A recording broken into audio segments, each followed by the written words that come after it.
Oh, hello again, ladies and or gentlemen. So I wanted to change my OBS settings now that we've seen the problems with getting Uru to play nice on modern hardware. I tried to change my OBS settings so that I was tapping into the process, the actual Uru game, rather than trying to do the stupid display my whole desktop thing. Yeah, it doesn't work. It causes Uru to freak the fuck right out. So yeah, that's cool, I guess.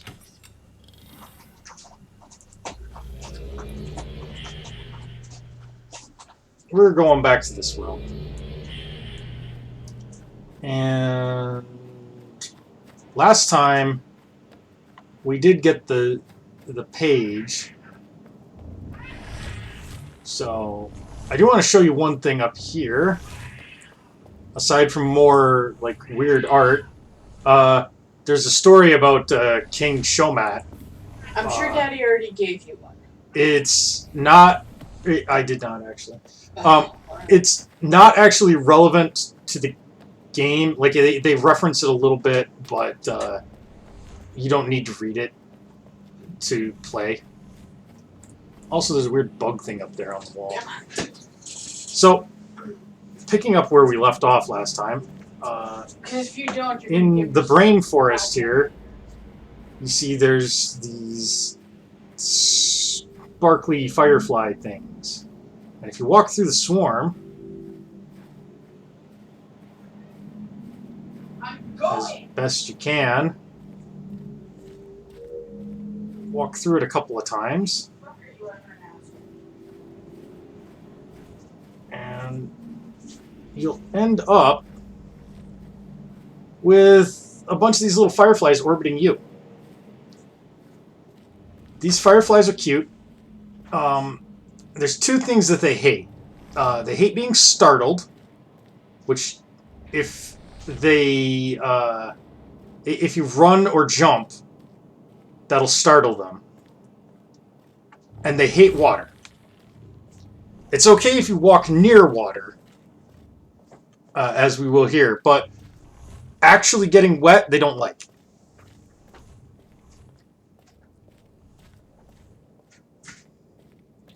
So we'll be able to walk over these stones.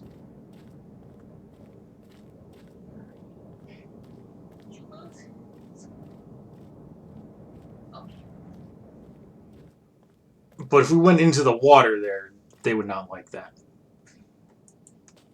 Yeah, this one does have kind of a Morrowindy feel to it, Luna. Back to the desert. Now, you want to be careful because there's a steam vent right there. And they don't like steam either.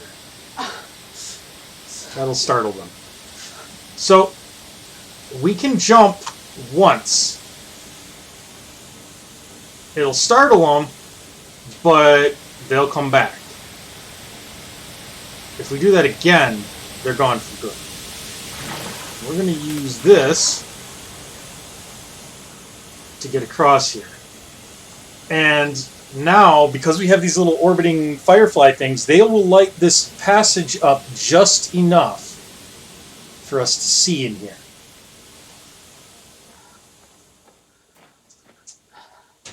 Did the sound cut out? No, it's just quiet. And there we go. Not only that, but there's a little lever here.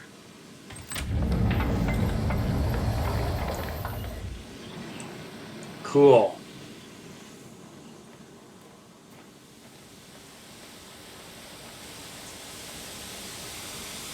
That gives us access to this area. Now, if we were to take these up this passage, and yeah, I started them and they're going to run away.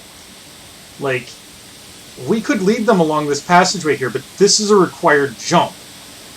You can jump once with those things, but we already had to jump to get to this place at all. And there's another dark cave on the other side of that. So what do? Well, we cheated, of course, because back here,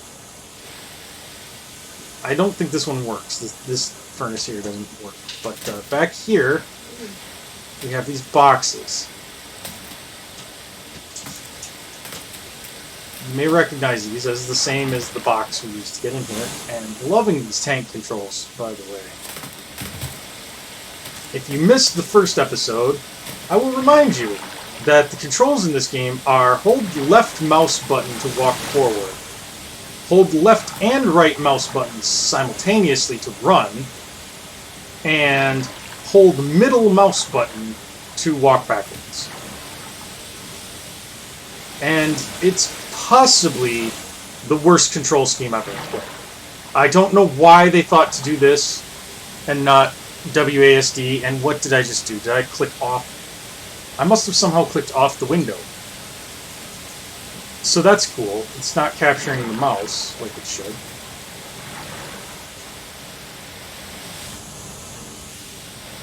So, now we have 2 more boxes that we can use to make bridges with.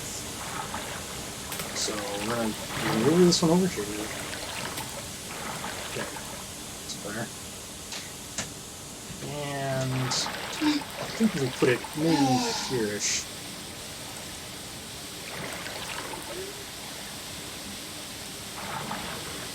Okay. I think that they were going for like a mist-like control scheme. And we've already established that we can walk on that one without triggering problems. I'm just going to push it gently back this way. A little bit. Maybe. That's really getting in the way.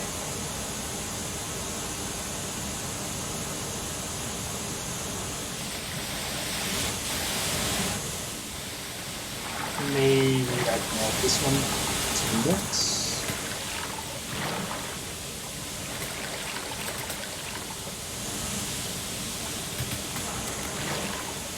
Okay. Let's test this.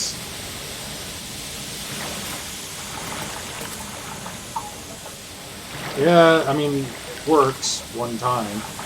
One time's all we need, though. I think that'll be fine.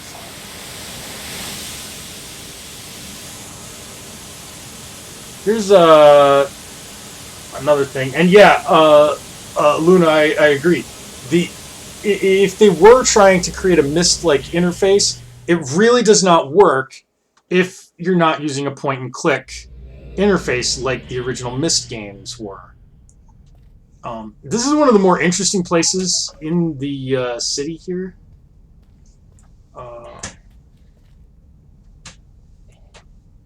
You've got several of these thingamawhatsits. And you can pick up a hard hat. And these are these are books that the DNC have been translating. This is about King Renirmirnerf. I'm not going to actually read these because they're not actually necessary for gameplay. These are all just texts about various Dunny kings. If you're interested in that sort of thing, you can read them. I am not interested in this stuff at all. These are like it's fucking they're giving us stories about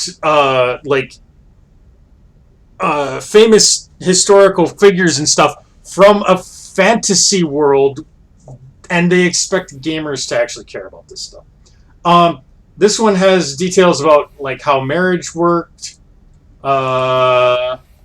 maturity, so like coming of age and stuff, pregnancy, the class system. If you're interested in all this stuff, I'm sure it's all detailed somewhere online.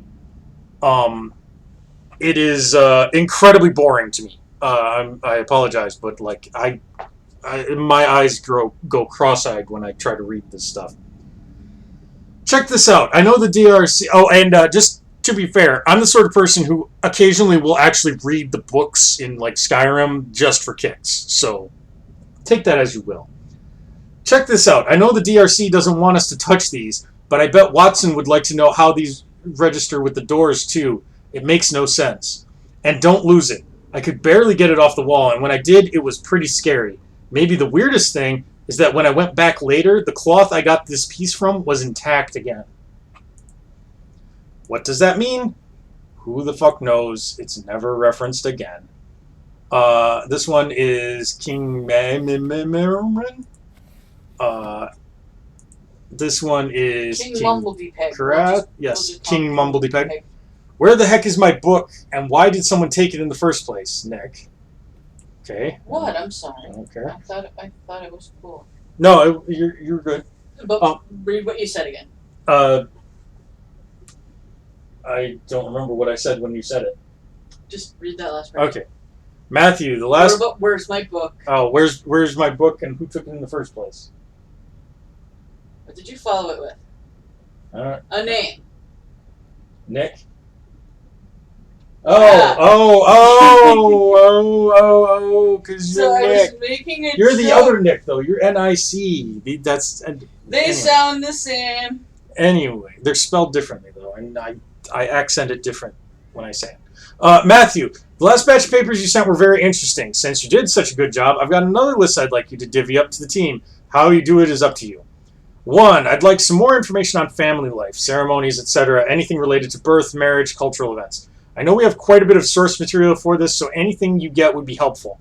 I think we've gathered quite a bit on science and technology, and not enough on the personal lives of these people. 2. We have quite a bit of guild information, but gathering that all up into one tidy area would be nice.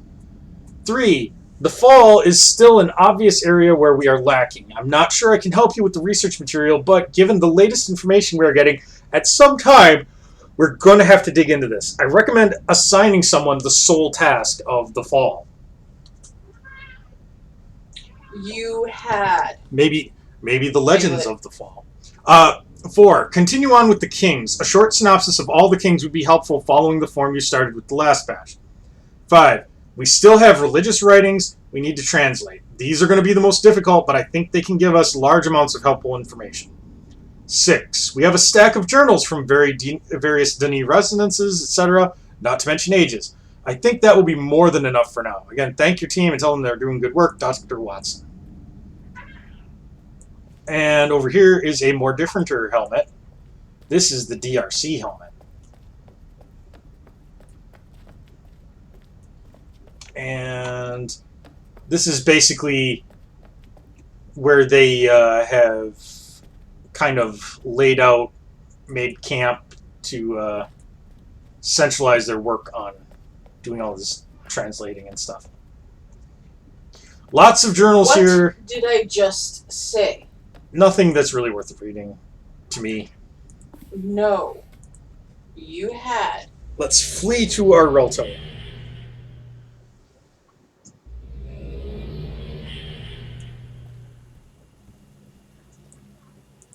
No.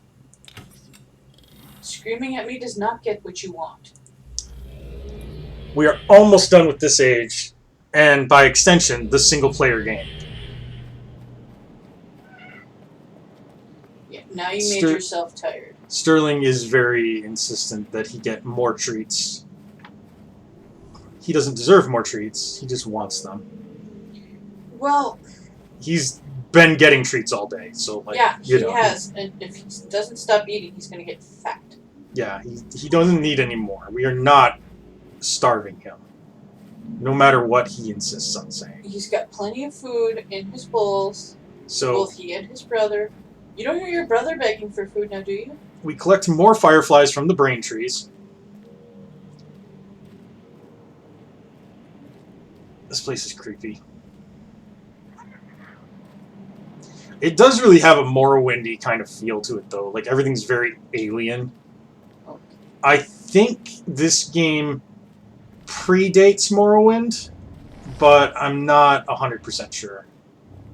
This was early 2000s.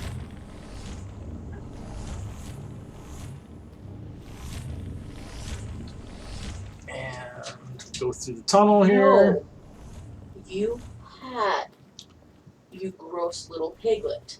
Walking along at a snail's pace.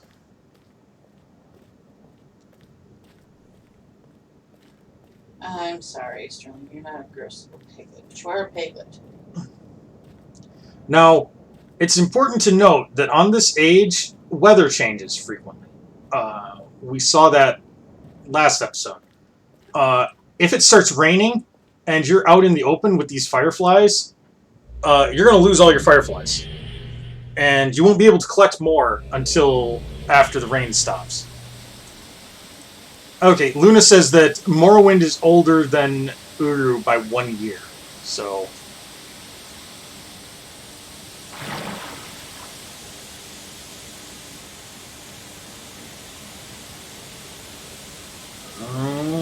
Also, a big thing in gaming, which happened a lot, especially back then. People talk about progress. That's true. And then sharing things like, certain specs, certain... Yeah. Plus, I mean, there's a bunch of games that are all use the same freaking engine. Yeah, I'm actually not sure what engine Uru was built on.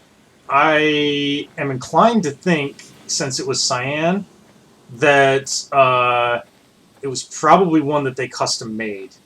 Probably. Or they heavily hacked an engine that they were using for Myst 3.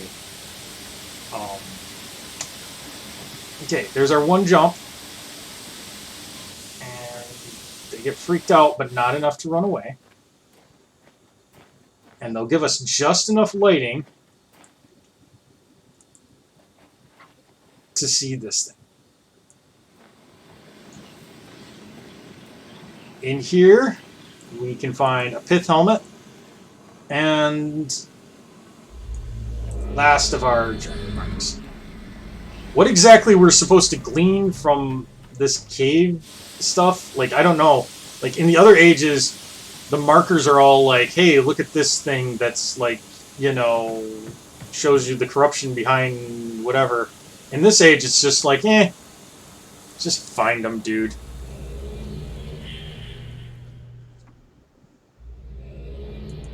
Just run through your maze like a rat. So, the journey door is in this age. The game treats these two worlds as if they were one. I believe I mentioned that last time. So, markers that we hit here. Come on, dude. Count for markers in the other world and vice versa.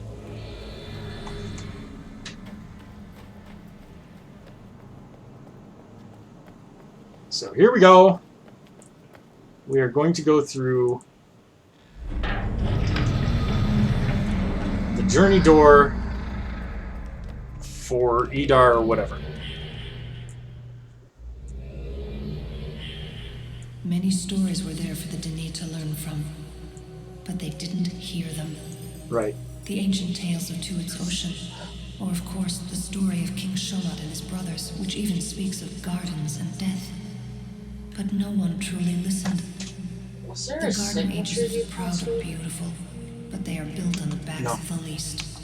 The ages like Chemo and Gira are a sampling of the playthings of Dini. With disregard, the least were stripped from their homes. There's a symbol on the Those floor. ages were consumed, and the Dini gave gets nothing back. And whatever is not given back will be taken. The journeys are complete. Now take the final pillar. Take it, but hear all I've said. It's the whispers and murmurs that reveal the simple truths. You hold the precious soul of a Bahro in your age, in your hand. Such things are not meant to be held. Do what I do. I have learned things, seen things, written things they never restricted by the petty fences of their rules. I have found the precious gold buried deep beneath the weighty mountains of their laws. This is my journey too. I am returning what has been given. These years I've spent, this path I've traveled, this gift I've been given, this purpose weighs on me. My burden, the legacy of my father, Atris. For we are shaping Denis.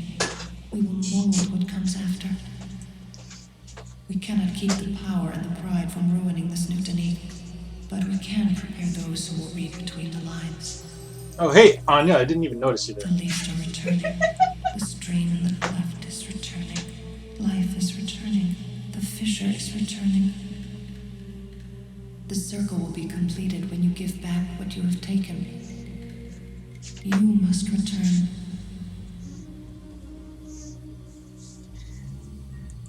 So, I don't know if you got the nonsense that she's spilling this time, but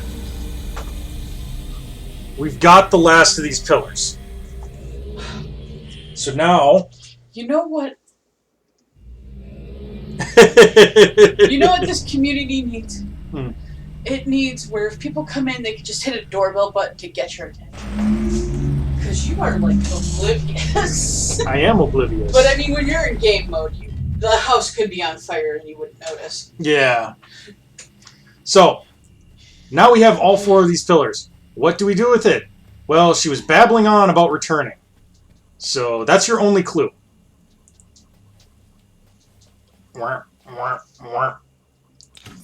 What you have to do is now go back into every age.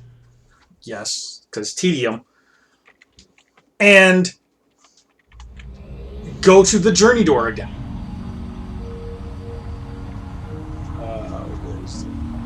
Ha. I'm telling you, man. Camera is something else. By the way, I have tried to fix the fucked up proportions, the aspect ratio on the video. You guys are seeing it slightly stretched out from what I'm seeing. And I can't fix it. It's something about the way OBS is capturing it. So, I guess just deal. We go back in here. Now it's orange colored.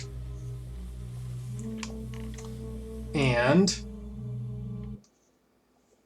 we're not falling into space anymore. We're falling somewhere else. Falling. Ooh. And now there's a thing.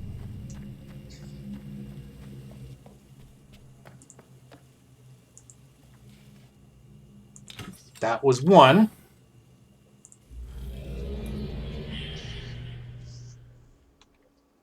Now, if you're clever, or you've done this before, you will know to tag whatever is the closest journey cloth to the door. So this shouldn't be too bad. Otherwise, you might have to go back from the beginning of the age.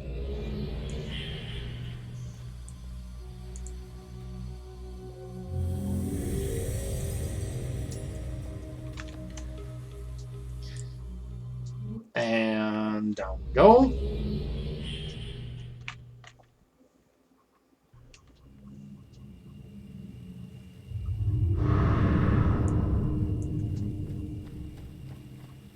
And if you have been with us since the earlier Myst days, you probably can see where this crack in the floor thing is going.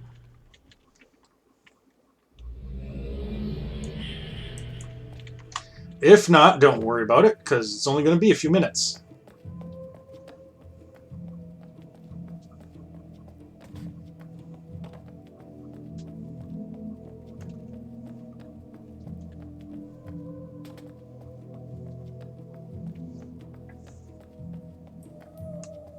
Run out on this. It seems very structurally sound.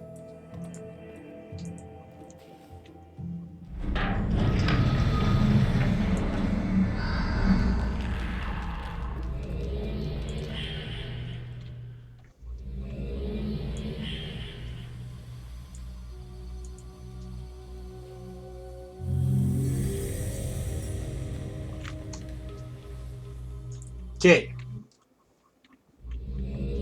One more to go.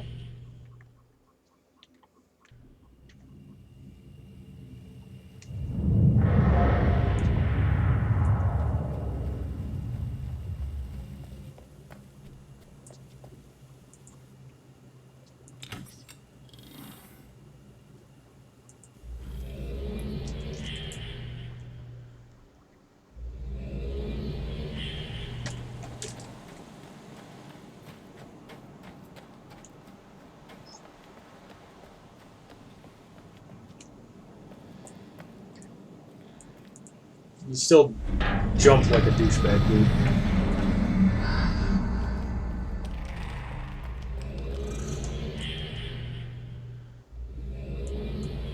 Okay.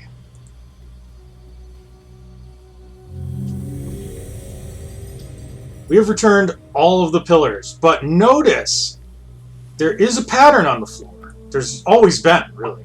I just never pointed it out before. These patterns match the symbols on the imager that Yisha has. Garisen is a swirly. And then a winky eye, an open eye, and a turtle.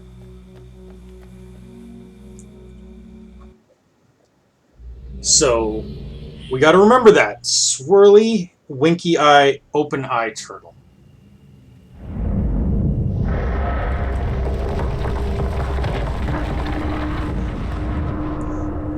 Oh, swirly.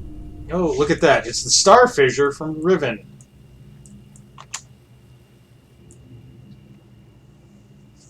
And what do we do with that? We jump into it. Because of course we do. And it takes us back to New Mexico. Oh, swirly. The implication here, of course, is that New Mexico is where the players started the original Myst game from. It was never explained. Also, I guess it's good that it only takes like a few minutes to travel the star fissure and not like, you know, infinity or whatever. If you fall into a bottomless pit, you die of starvation. That's very true. So we're back at the cleft.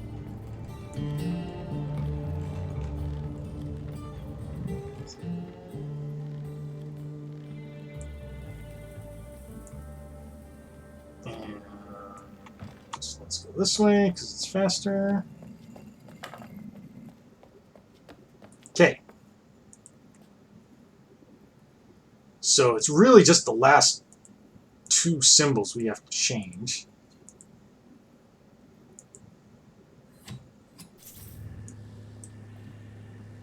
An ending has been written.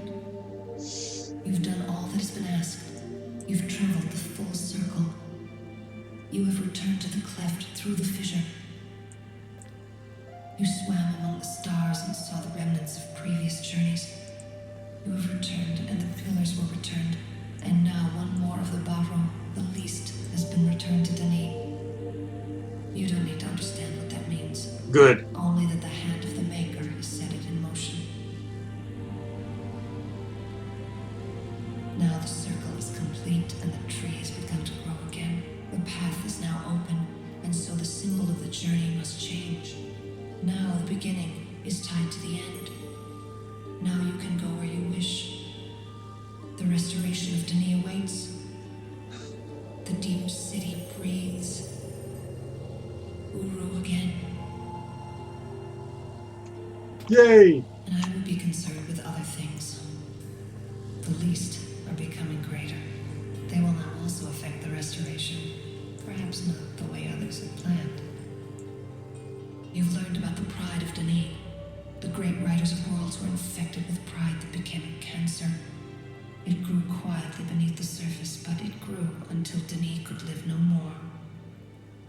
But those things have been told. You understand it well, I think. Let us end this cycle with rewards before we start the next cycle. Relto, the high place. Your age now. It was the first age I wrote a gift from my parents, and now much more. It reminds me of another home, another place. I even placed the library in the place it belongs. But Relto will change. It will be your soul, showing what you are. Only I could write Relto.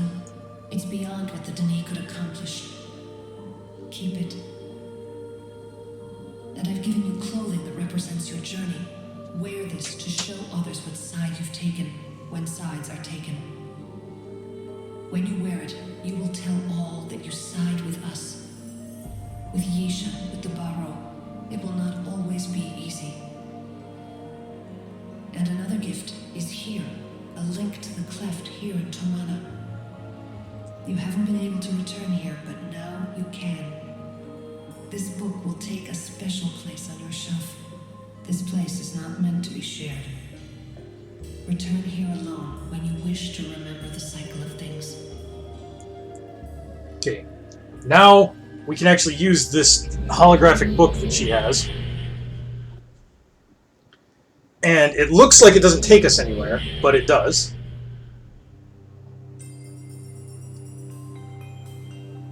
Returning.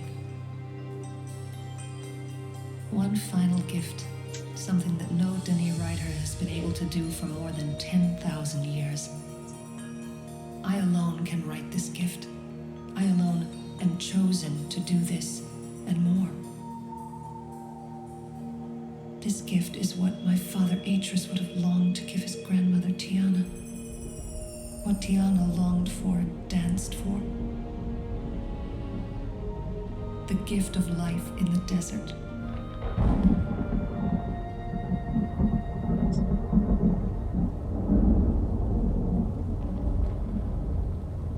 Yeah, great. Why does your one boot Perhaps have... the ending has not yet been written.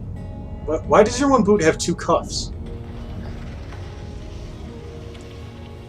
Okay, so this version of the cleft is actually different, and I tapped this a few times in the other cleft, and you saw that it just kind of flickered in and then flickered out again. Now it's real. That page makes it rain on our Relto.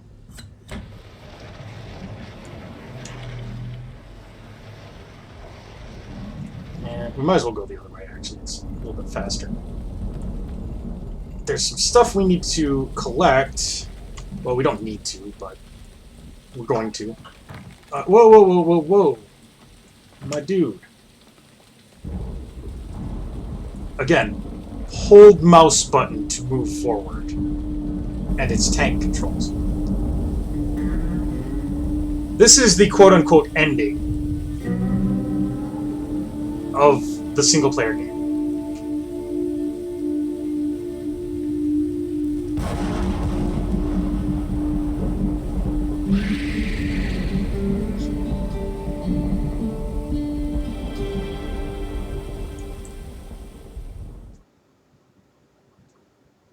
Yep, monsters in New Mexico.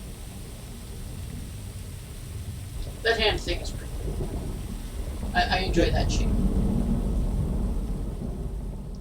Salad fingers. Freedom.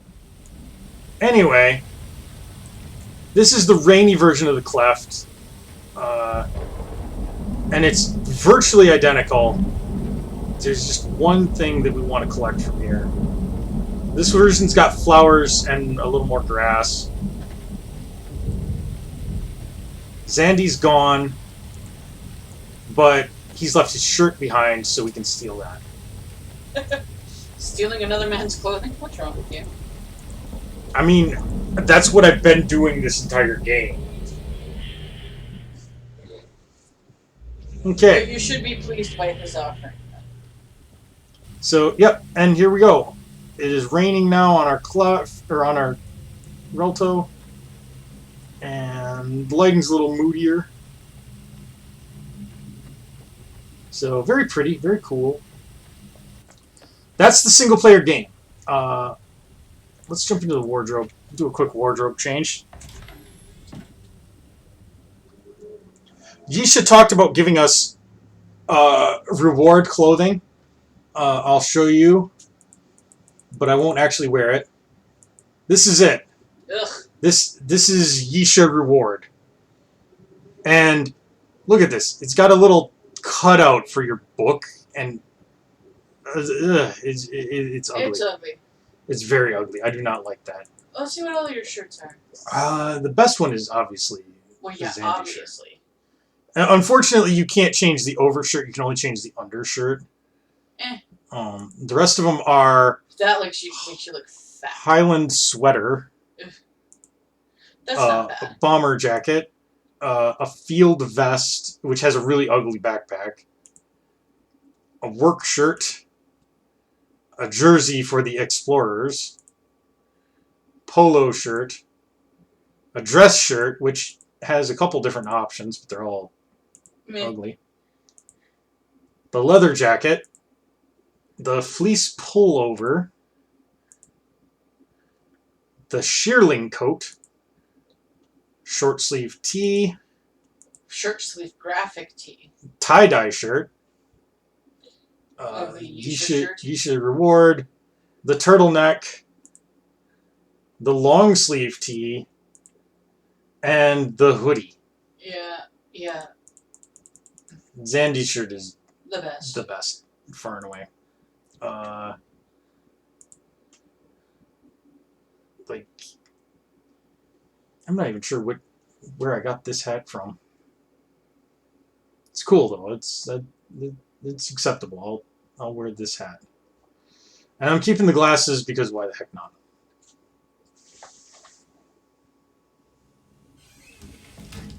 So, clothing the same for the female? I think that the fit and style changes a bit, but essentially yes. Okay.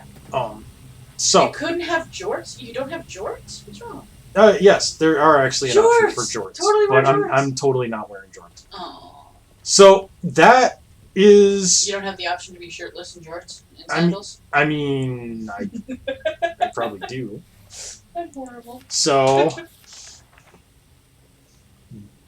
next we are going into the content from 2 Dunee. 2 Dunee is a free DLC that was released with this game, and it was basically they took the multiplayer content that already existed, which was scrapped when Uru Live was scrapped, and they repurposed it into single player content.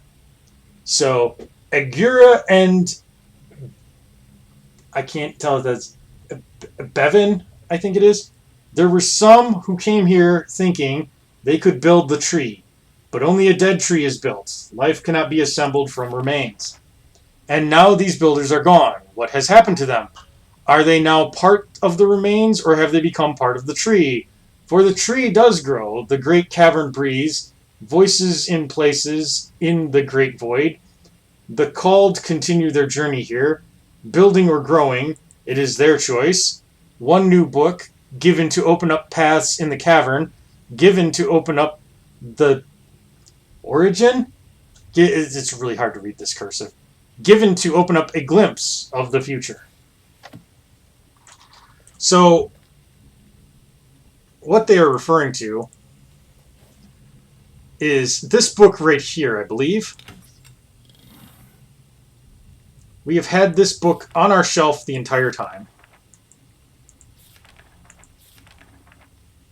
And it is this link that we're going to take. You'll notice that a couple of those places were places that we seemed to be at when we took those weird stones. There's a reason we hit each one of those stones. Every single one of those is a recorded link in our books now. So this is, I think, Agura. Let's take a look at things. Right over here. Welcome to... Okay, no, this is Bevan. For more information, go to the classroom. We'll do that in a second. Over here, we have from systems, or from the system, visitors. And You see, Douglas Sharper was the last person in 2004, and then it was us a couple of times because we used those stones to get in here. Here is a little, and we can see that a very far distance away from us is a city. We are actually underground right now. This is inside a cavern, an enormous cavern with a lake that glows orange. You know, as you might expect. And then this imager plays a couple of images from some random gallery. Before we head to that classroom, let's head up here.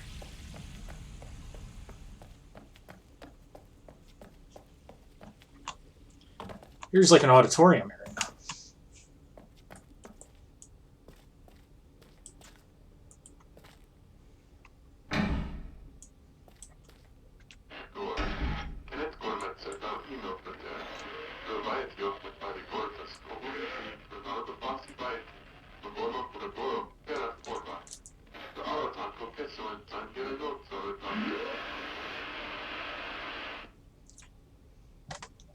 Okay.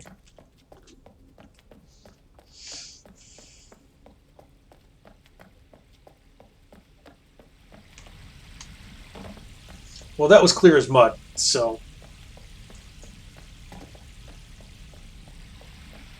let's head over here, bop that ball for shits and giggles.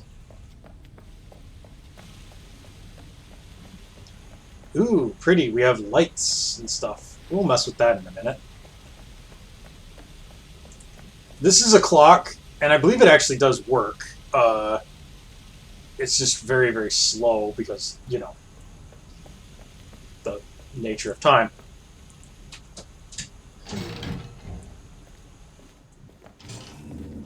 So this is our classroom.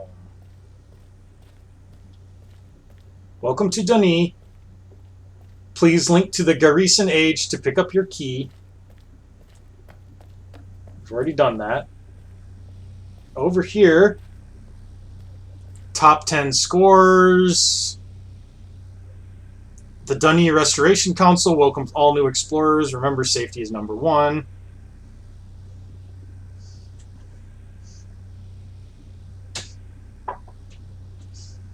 Cones and blockades are for your protection. Please mind the reconstruction. Various messages like that. And here we have a message in Duni that I have no idea how to translate. So.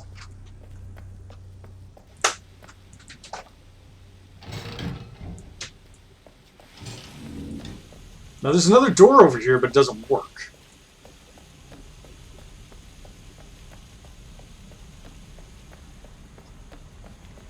We will be messing with that in just a second. First, let's actually go down there. Now, in Uru Live, this was some kind of game that multiple people could play, but obviously you can't play it in single player, so because it required multiple people. I do not remember. Oh, yep, there.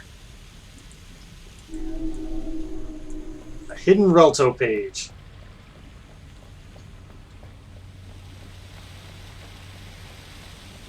And various other things and stuff.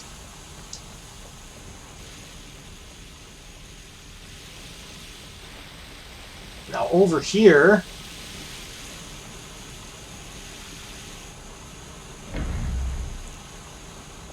this links to a place that I like to call the Nexus. Because that's what its name is.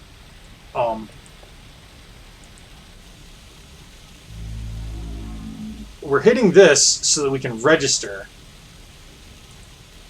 But we're not actually going to take the link to the Nexus just yet. So here's the thing. On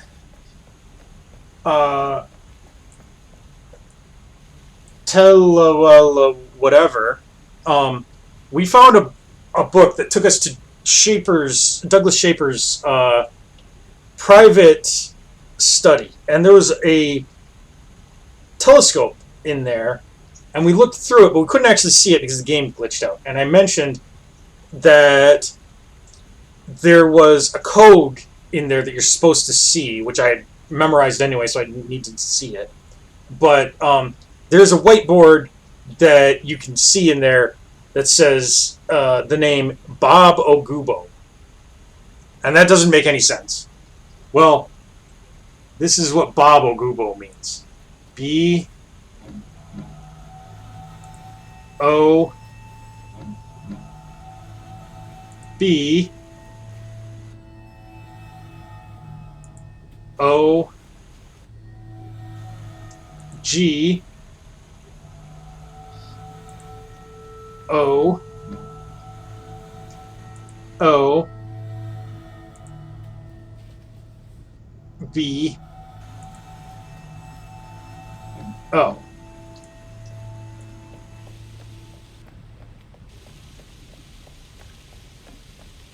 Did I do that wrong? Probably. Probably. Maybe it's the other one that has the Bob Ogubo code. One second to make sure that I'm in the right age. I might not be.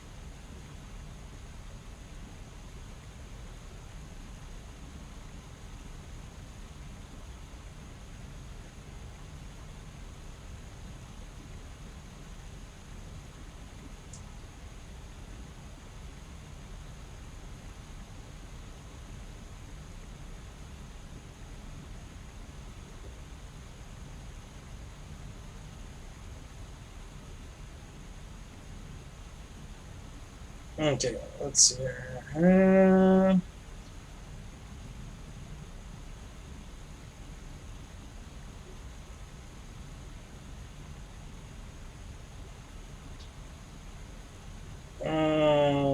Let's see.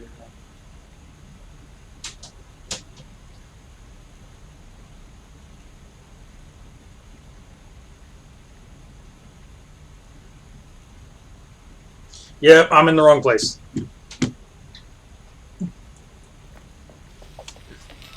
Okay, so I guess we are going to take this. How does this make any sense, Scoria Guy? It really That's doesn't. a good question, and I'm not sure that I can answer that directly. But it's good to see you again. I haven't seen you for a while on any of these streams. For right now, we're going to go to the ferry terminal. I think these games make a lot more sense if you read all the books that go with it. I wouldn't recommend it.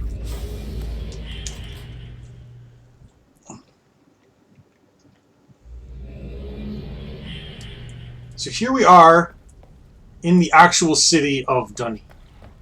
Like, the city is called Dunny, the people are called Dunny. It probably makes sense to somebody. Once we are here... Yes, much like how humans live in Humacan. Yes. Like, once we are here, we actually have access to quite a bit of stuff.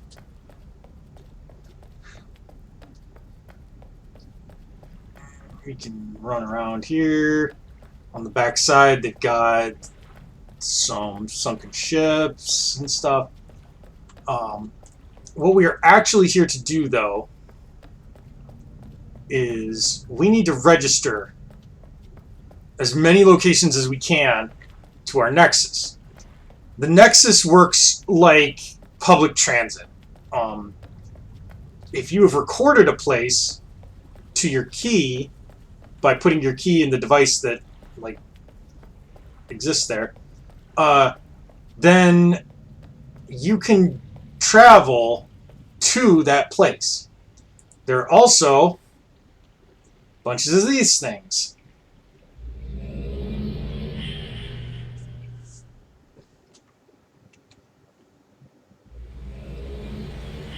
And we'll want to find these. This is the backside of Teledon. it's not clear exactly how this is where this is in relation to the rest of the age. I think that right there is the entrance to the cages area, and up there is the office area and stuff. But I'm not sure. You can't see this place from anywhere else. That gives us another page to our Relto. Speaking of which, we're gonna have to head there.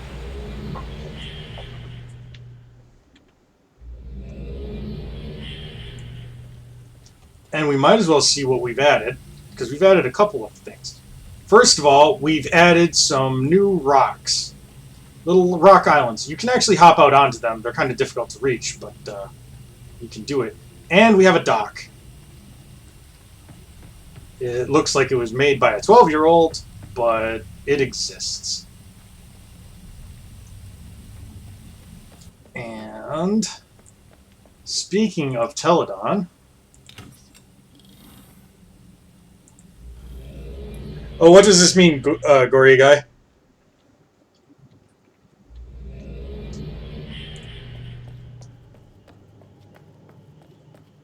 Wrong way.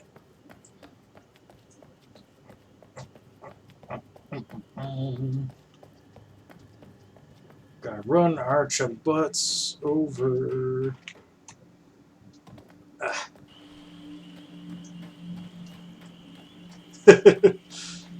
Yeah, it's Uru is one of those games too that doesn't have really much of a narrative, which, I mean, it kind of helps it and hurts it as far as Myst games go. Like, there's a lot of stuff to find and learn and stuff, but there's no real, like, you never feel like you've necessarily, like, beaten it or anything, even when you have. So I don't know if you remember, but there's a little stone thingy what's there. And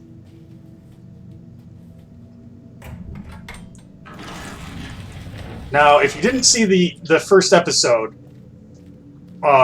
we solved the puzzle to open these doors, but when we came out here, this door was closed. So we changed the code by changing this, manipulating this. And that made these doors shut again and this door open. Well, when this door is closed, you can see there's a little cubby there.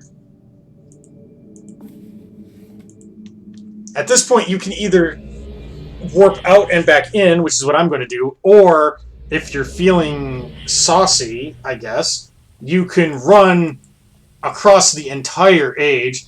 By the way, this right here, this is the cleft that Isha gave us, the warp to the cleft. We're not going to be using that. But you can run all the way back around. The age does loop. You can run all the way back around to any of the Souls games. I have not. I've seen a playthrough of Bloodborne that Slowbeef did, and they look extremely my kind of game, but I'm a little afraid that if I play them, I will never play anything else. I do have Jedi Fallen Empire, which is kind of like Star Wars Dark Souls, and I'm definitely going to be streaming that one of these days because that game is fun as hell. I usually don't go for, like, the extremely difficult, like, skill-based games, but... Oh my gosh, you kind of suck at them. Occasionally I do, though, like... I do like the Batman games, which is another series that I'm definitely going to have to do, is the Arkham Asylum. So, this takes us to a hidden area. There's Douglas Sharper's hat. Oh, okay, here's the Babo Goobo. Well, if the camera will... Well, you saw it, guys, so... That's the one that gives you Babo Goobo, so I was wrong. Here, this takes you back to his office on Teledon, But this, don't give me that. Guy, come on. There. This takes you to a very special place. This is Relto. But it's not your Relto. This is a place called Phil's Relto. Phil is a guy that Douglas Sharper talked about quite a bit in some of his journals. Phil's Relto has some items in it that are so far unobtainable. The night sky thing. He also, if you go over here, he has a completely full bookcase, which is impossible in the actual game because you see how these have the hand. These are in single player. These are in 2 Dunee. These are in Path of the Shell. The rest of these were never released. He's got a full thing of books, which you can't use any of course. Over here, he's got the journal from the single player game. He's got a DRC vest. And he's got a journal that makes about as much sense as Yisha does. So I recommend not reading that. But Phil was a member of the DRC, the Dunee Restoration Council. And so he had access. You see here, this is a different place. Victor Laxman was the last person in before us. Phil died, by the way, or disappeared and is presumed dead. So, don't feel too bad. This version of this place is slightly different. First of all, we are going to register. Okay, I'm tired of that glitch already. You are not falling. Thank you. This game is buggy as shit, if you haven't noticed. Definitely was not designed for machines with this kind of hardware.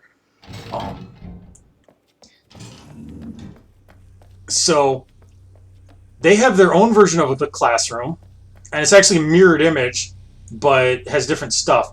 The last group is leaving at 5. You are on your own after that. Laxman, and he's got an email address. I think that's an actual valid email, and you can send him messages, and he responds in character, or at least could at the time. We'll be organizing contact on the surface. Great. Good to know. But not relevant to what we're doing. What we are going to do is we're going to try that Babo Gubo code again. There is a code, by the way, for an Easter egg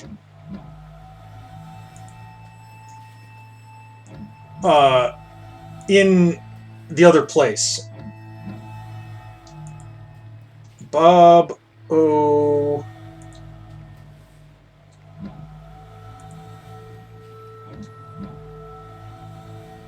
Goo.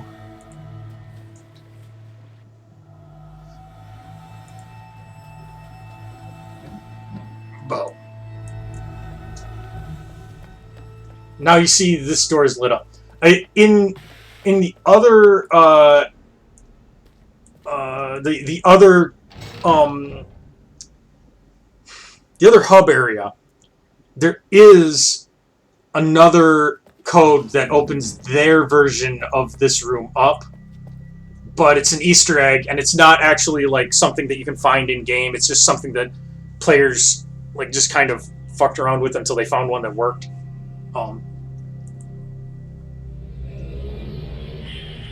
This gives us a bunch of additional links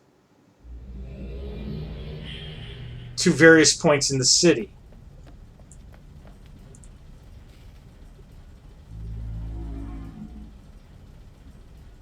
And we're going to go right back there. because this is the preferred way of doing this. While this is tedious, it ensures that we have a link from the Nexus and from our Relto directly to any of these locations that we want to go to.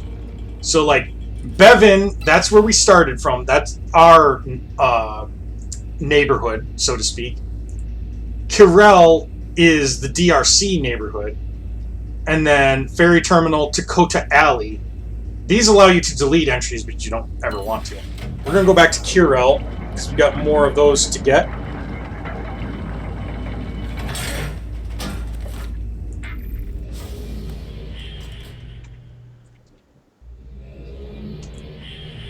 And actually, we didn't go back into the auditorium here. This auditorium has a different message for us. So let me do that real quick since I'm right here.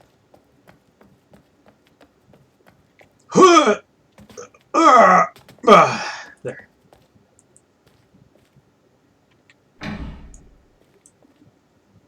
Hello, test. Test, Victor, are we on? Okay. Okay. Hello, everyone. Hi.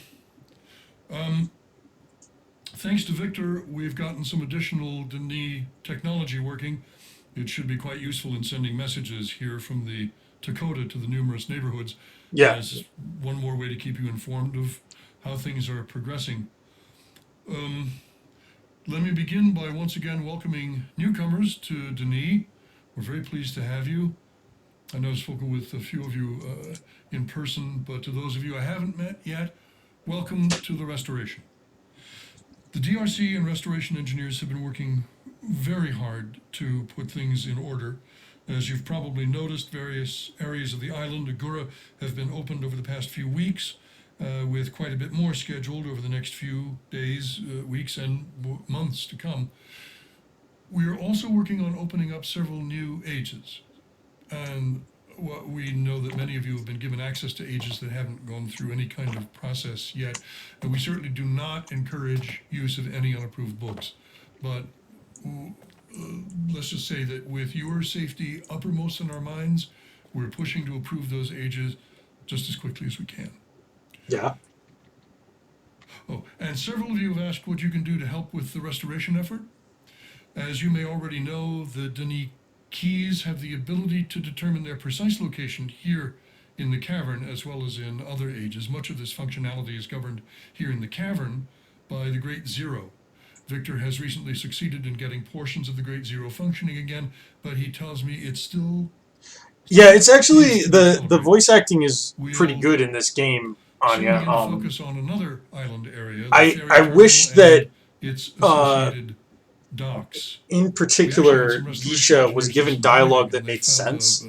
She just kind of talks in riddles all the time. Raise at a later date. Before that, however, we will inspect the docks and approve them for public access. Now, let's see. Yes.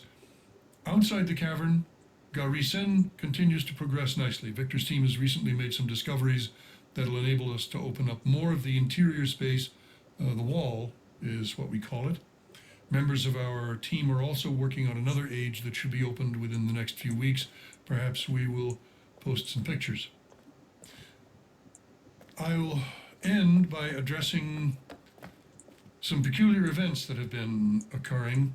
Odd stones, books, cloths, and pages have been reported appearing from time to time. Rather than insist, probably unsuccessfully, that you not use these oddities, the DRC will for now simply wash its hands of any consequence arising from their use. In other words, if you use them, you do so at your own risk. We will continue to remove these artifacts if they're found, but so far that has proved fruitless. But, well, I'm sorry to say it this way, but anyone involved in the placing of these books will be banned from the cavern. But to end on a good note, thanks for all the continued help to all of you and patience as Denis slowly begins to grow again. Okay.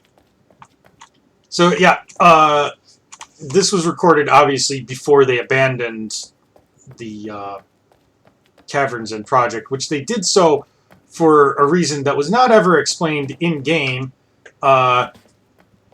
In real life, the reason that they abandoned updates on this game is because they weren't making a goddamn cent off of it. Like, this game was, and I cannot stress this enough, a miserable financial and critical failure for Cyan Worlds. It almost bankrupted the company, actually.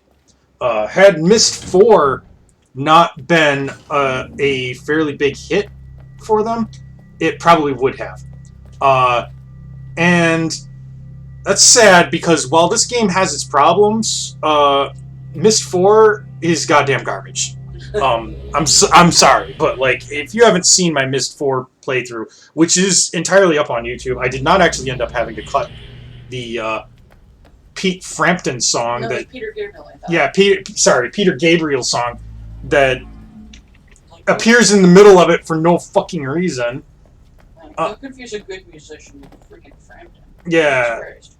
like, but yeah, I'm gonna get crucified for that one from somebody, I'm sure.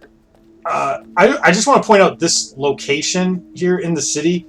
This is like the palace. Each one of these pedestals that has a light over it has an official logbook containing the stories about the various kings. And the ones that don't are the ones that are missing. We saw several of the works in progress at that other place. I flat out refuse to read any of those because, holy shit, there's way too many of them. And wait, did I register this place? I'm getting old. Can't remember. Yeah, I agree, Anya. And none of it is relevant. It's not like it's like, oh, well, this explains everything about the game. It's just like, you know, King Doofenshmirtz took the throne in AD 2246, and he raised taxes. And it's like, I don't give a shit. I want to see Doofenshmirtz as king. Yes. Somebody draw me Doofenshmirtz as a king, because I will love you forever. That would be pretty cool, honestly. Doofenshmirtz is awesome. Perry the Platypus and Doofenshmirtz. Anyway, it's all backstory that's like relevant to this made-up culture, but not to the game. Like, this is still a game. I'm supposed to be playing and doing things, and really that just kind of gets to the heart of the problem with the whole idea of a Myst MMO, which is what this was attempting to be. If you know, I haven't made that clear. This was supposed to be a multiplayer game. You were supposed to team up in groups and do shit in Myst as a group. The problem is that, like, in Myst, once you've solved a puzzle, it's solved forever. Like, it's not like you just, it's not like you unsolve things. You don't do raids of ages and stuff. This is the library over here. Lots of books inside. Obviously, given the culture here, like, a library is actually like a much more important location than several of these other places, even though that doesn't seem like it would be.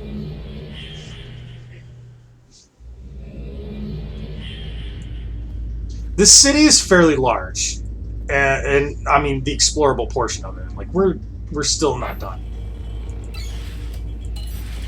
and I'm only like tagging these locations and then running back to Kirel to tag another.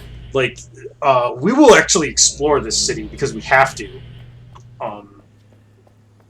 in a bit, and there's connecting passageways and stuff to all of this. There's a whole city here. I mean, it's really not as large as it should be based on, like, the lore, but for a video game, it's pretty large. Like, we're talking, like, Oblivion Imperial City, maybe a little larger. No, my problem with this is still just It feels lifeless. It does feel lifeless, and I mean, in fairness, it is explicitly lifeless in this. Yeah, but I Particular mean, area, they could have added like some creatures scurrying around. Like the only creatures you found so far are some fireflies. There's one age that has creatures. Trust me, you'll hate them. Most of this is just so boring. Yeah, I haven't even gotten to the Path of the Shell yet, so don't complain about it being boring.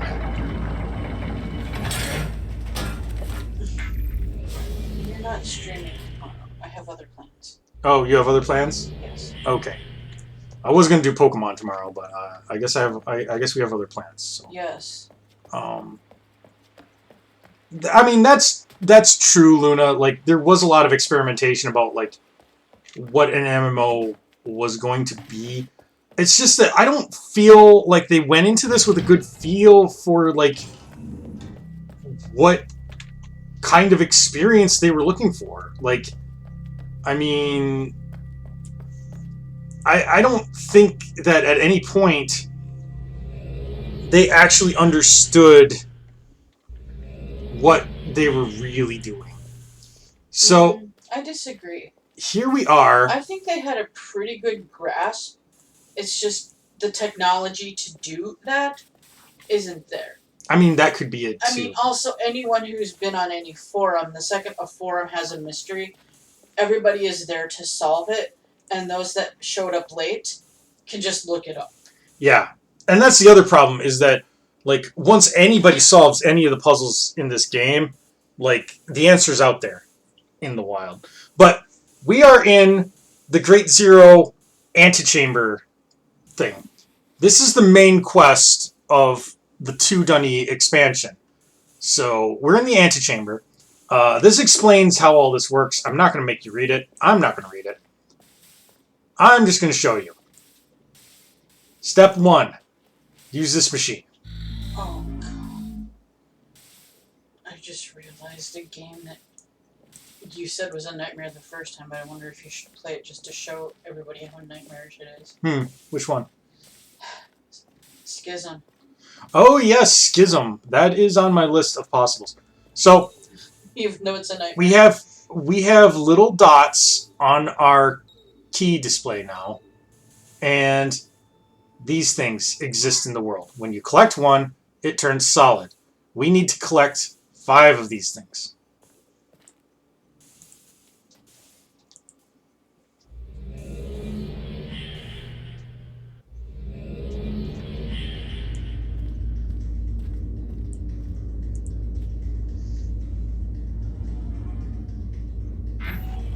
And I mean, we've been going to Curel quite a bit. Let's go back there. We need to collect 5 of these markers. They can be anywhere in the quote-unquote Dunny world space. Now, you see that little white thing is blinking. That means that there is one, but it's not nearby.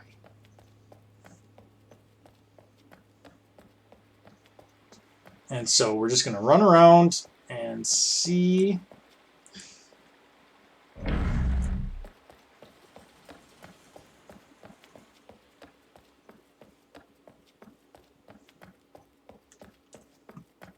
And it's still, oh, wait. There, it's flashing red.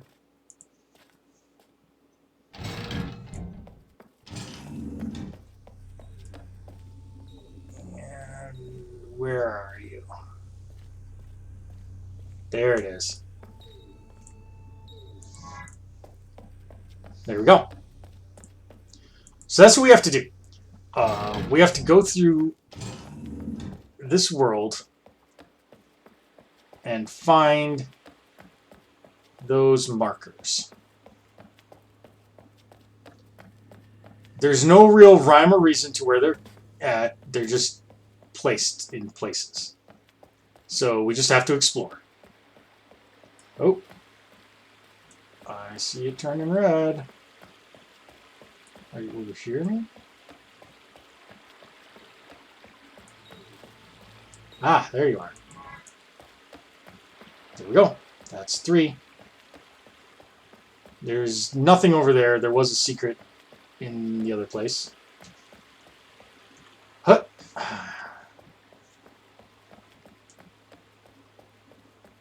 I think that there needed to be more game, honestly, to this game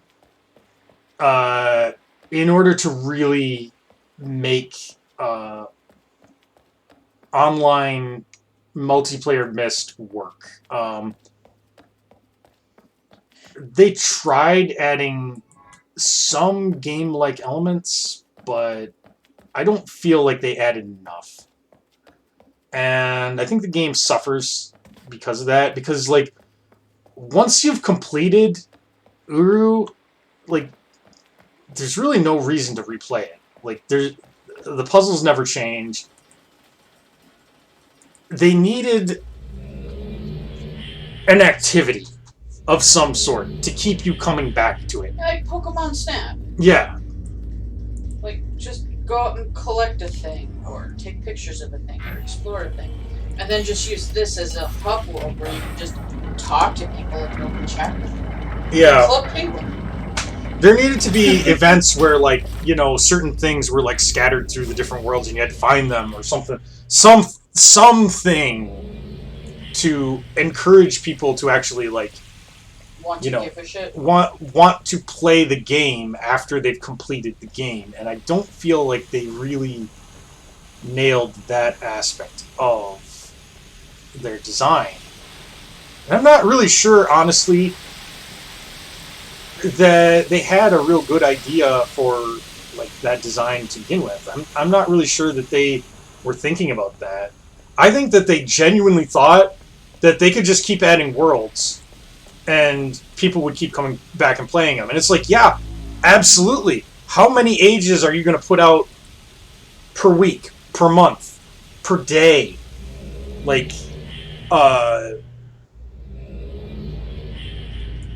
wait, I don't have, hold on. Do you not have the thing? I don't have the Great Zero Antechamber in the Nexus. I have to go back to Relto. Not a big deal, though.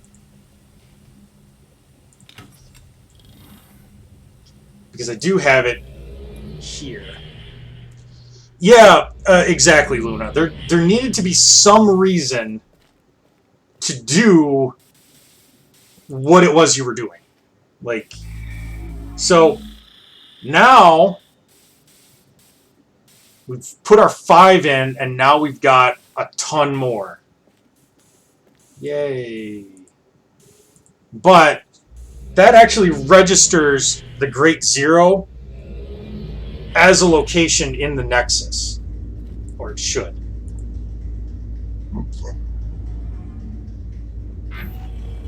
And that's this right here. Rezero. So we're going to go to Rezero.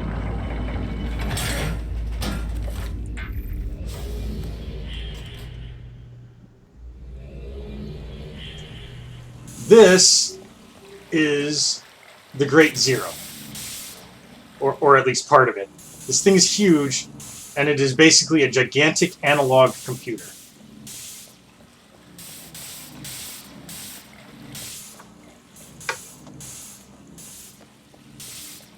A ridiculously complicated one, though. And it's down here. We've added something new to our Relto. And there's one of those marker switches. Right here, this is a map. Good luck understanding it.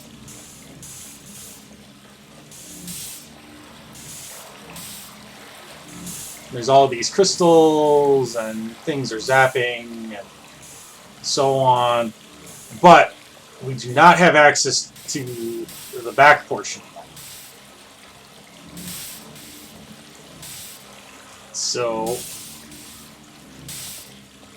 this is where we need to start really hunting. Because we need 15 of those markers to power up the Great Zero.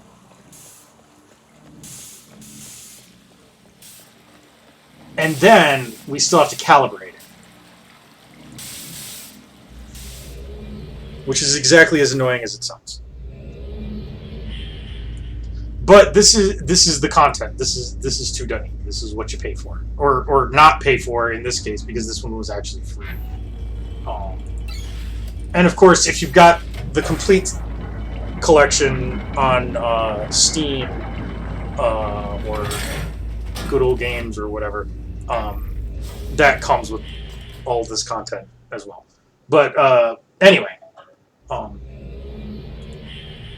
so. We're now going to basically take a walking tour of the city. There's one.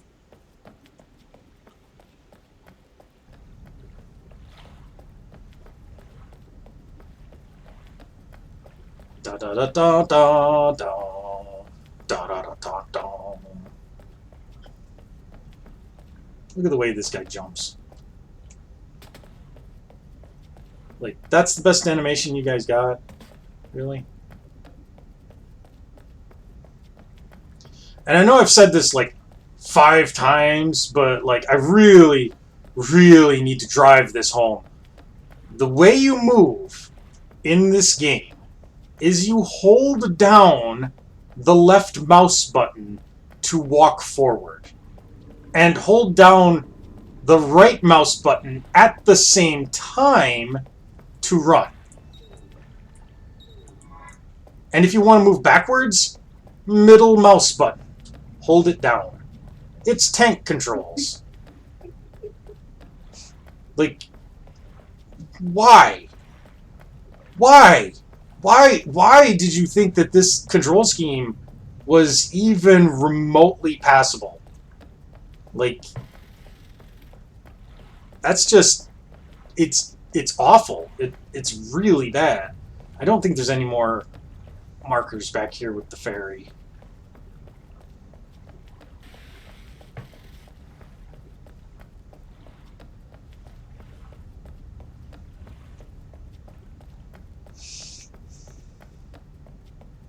You know, the dunny culture, like, reminds me a lot of, like, Eastshade, where all the, like, weird animal-headed people, like, sit around and read books all day. And, like, everybody is just, like, the worst person you've ever talked to.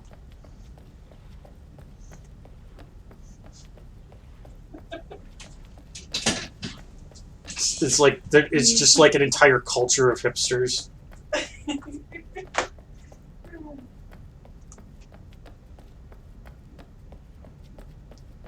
So, you will see occasionally these little information kiosks and stuff. I was hoping this would all be gone. We can still sneak by it. Those barricades, those go away after a certain point. And it's basically after you have gone around part of the city and, like, warped out and back in, like, they disappear. This area right here is an area known as the Aguirre Pub or something like that. Aguirre, I don't even know if I'm pronouncing that right, is the island that the city is on, and this is a pub that Douglas Sharper, again, she shows up so often, specifically had an interest in, like, renovating and opening it up as an actual pub for people to hang out in. As you can see, there's not much to it, and then just loop back, climb over this horrible debris pile. Thank you, camera. once again, for those who are curious, the camera controls in this game kind of interesting in that they don't exist. You can hold the right mouse button down by itself to change where the camera is pointed a little bit, but it's really just like you control a few degrees of movement. Oh, yeah. And somewhere around here we should find another marker. Oh, Yeah, there you are. Blink. yeah. Oh, yeah, baby. This is a place called Takota Alley. Takota is something. I don't know what it means, but this is definitely like, Is that your table? Yeah, it is. It's your table. oh, Ash is being cute. He's always being cute. Yeah. Takota means something, but I don't know what. I had to, like, coax him out from under the bed. Really? Yeah. Is he being a little nerd? He's being affectionate now. So, this right here is the creature that Sharper refers to as Shroomy. You can see it in Tadalamala, whatever, his mushroom world page. You can see it, but we didn't bother to do it because it takes a lot of steps and a lot of patience, and like it's really not very impressive. You just basically get a blurry shot of like a weird shadow. So this is a map of the city. Here's the ferry, Takota to Takota. We're right here. This is the museum. We're going there next. The guild hall. You can't actually get to the guild hall. Oh, no. 6 is the palace. That's where all those books were. 7 is the concert hall, and 8 is the library. Maybe people will be able to hear him. Oh, Lord, Ash found a bug. He is not the good hunter, though. He is not a good hunter. It's swarmed by friggin' box elder bugs. Yeah, they are finding some way into the house. Yeah. Which I don't understand. It's nice outside. Why do they keep trying to come in? There we are. There's no food in here for them. Okay, so this is their museum. Did you find it, Ash? Oh, you're The a museum knucklehead. has a number of things. Right here is a sheet showing relative size for the different creatures on the age of Nagilin. It's very interesting. Too bad that you can't see any of these in-game because you never can go to Nagilin. It's not an age in the game. I don't know if they had plans to add it, if they ever did add it, because remember, this was re-released as Mist Online and then re-released as Mist Online Uru Live, which it is still up today. It is free. Another sheet for our Relto. Wait, the service is up for free. Does that mean that there's people in it? I mean, like, I'm sure that there are some people. I'm not sure how many. But yes, Cyan Worlds has maintained Mist Online Uru Live, which is essentially this game. It's a open source build of this game. So anyone can download it and just wander around. Yes.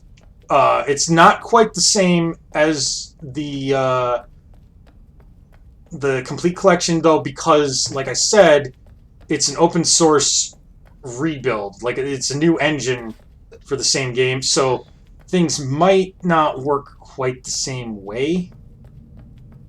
And I'm seeing a dot, but it's not showing up for me.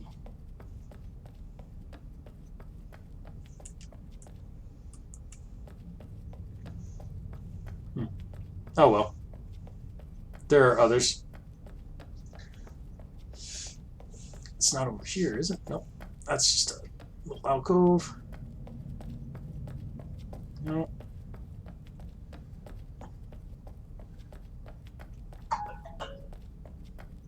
we're actually almost done with this.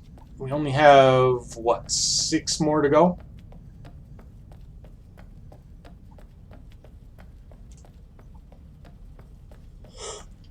So we're up here. This is the palace again, with all of these books about various kings that no one in the history of ever has ever cared about. Wanna sit up here with Mama? I thought you. And then we're gonna go down here, and I'll bet that marker that we were kind of seeing is over here, or maybe it's one that you have to take a link to get to, because there are, remember, a few places in here that you need to take a link to, like that right there. I'll bet it's over there, but that's okay. There are more markers than there are required pickups, so you don't have to get everything. You just have to get, you know, a significant portion of them. I've always liked this particular, like, alleyway, I guess, for lack of a better term. Where is it? Where is it? Where is it? There's a marker somewhere around here.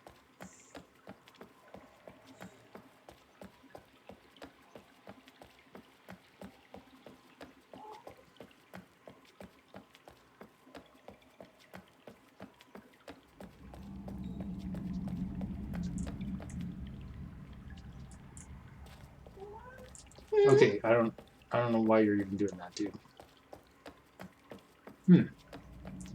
Maybe it's above us? Oh, no, there it is. What we doing? There it is. I swear he's the only one who sees half the things he sees.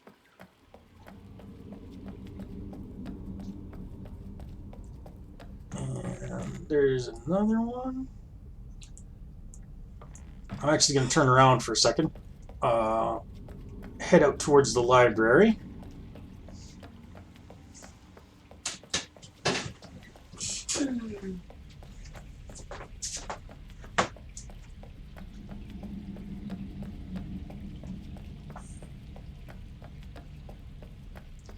Trot, trot, trot, trot, trot.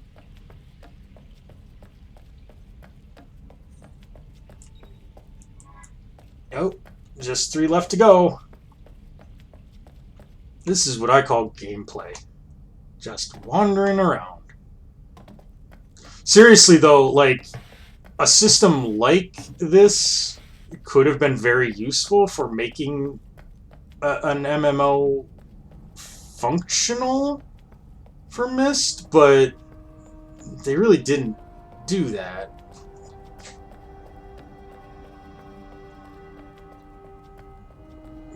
Let's see, can we... Well, thank you, camera. Might have been able to avoid that. Trot, trot, trot, trot, trot, trot, trot, trot.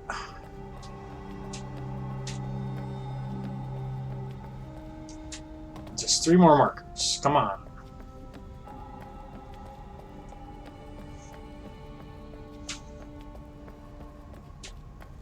Nope. I saw it turn red for a second. Where did it turn red? Okay, so that's inside. Okay.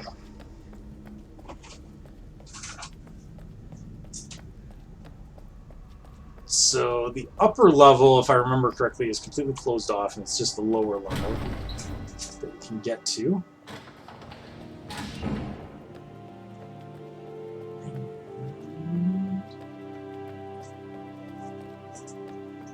Somewhere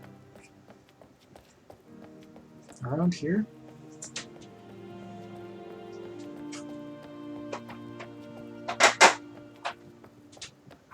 Maybe below us. These are drafts of stories related to these various kings.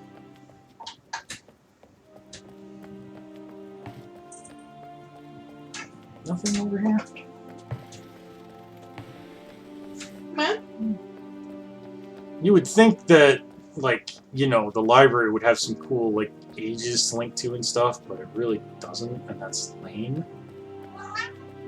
Hello? I mean, in lore it does. Like in the backstory and some of the like novels and stuff there. Okay. In some of the novels and stuff, like they definitely do. A bit of sewing. It's fine. But Yeah, just a bit of sewing. Okay. all right, up we go. Run around, get around, I get around. No. No. No. No, she says. There's only ever been like one good Beach Boys. The rest is just utter crap. I'm Well, utter except crap. for the one that was actually written by somebody else, and Brian Wilson just stole it like a dingus.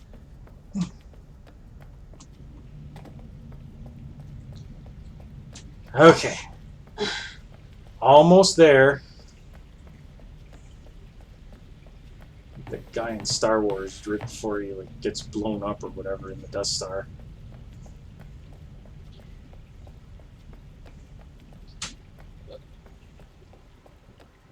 What are we talking about? Are you talking about Grand Moff Tarkin? No, I'm talking about the one rebel pilot guy who's like almost there. Looking into his like I don't think I think Porkins is like the first Y-wing guy to die. He's the fat guy. Yeah. You've seen it way more than me. Their faces just kind of blur together.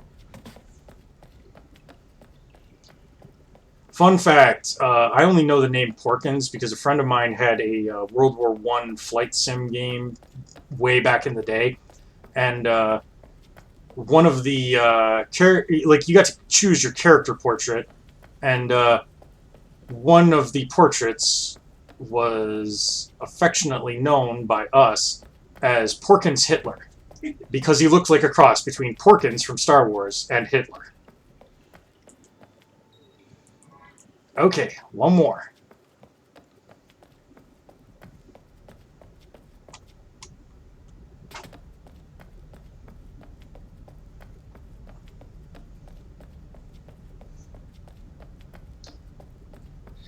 And this is some kind of neighborhood or something.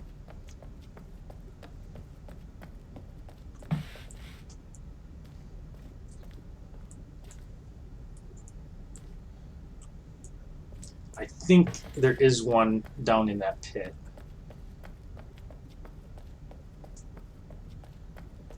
Yeah, let's try that.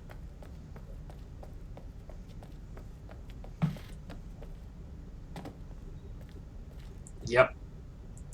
There we are.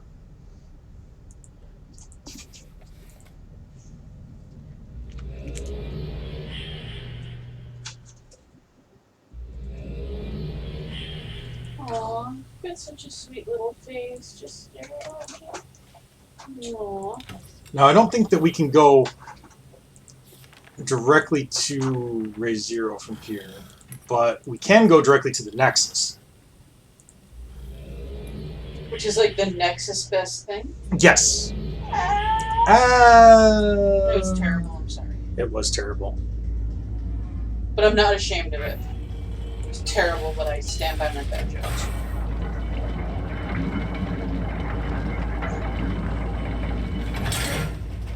Hit me with the ReZero, boys.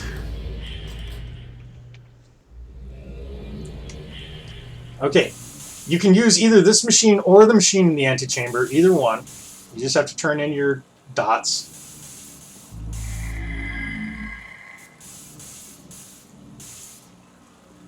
There we go. So now we have restored access to the Great Zero Chamber. The only thing we have left to do is calibrate it. So now we can get in here. Oh, right, that's not a door.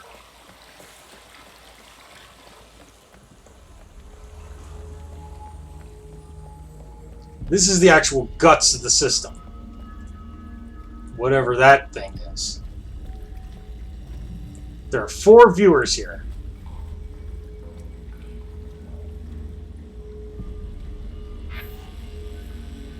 this gives us a coordinate. And what, can I not? Do I have to do one of the other ones first? But I have to do this one over here first.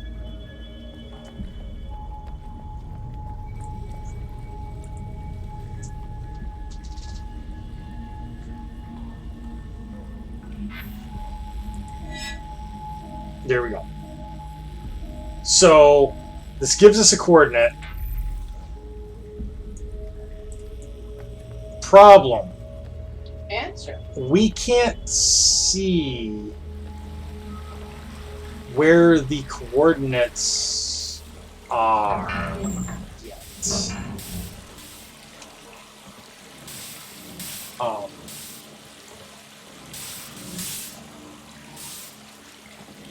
Now, the coordinates are not super helpful even when we do get them. Like, that one was 61,000 some, and then like 75 and like negative 85. This is radians, and then distance, and then elevation.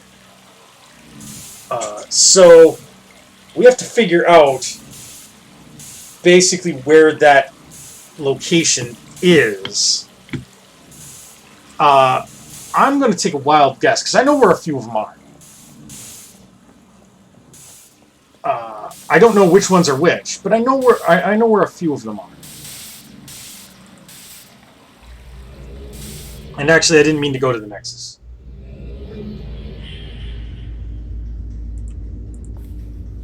We need to go to our Relto. Yeah, I'm sorry. Which, we have a few new things here that we should look at.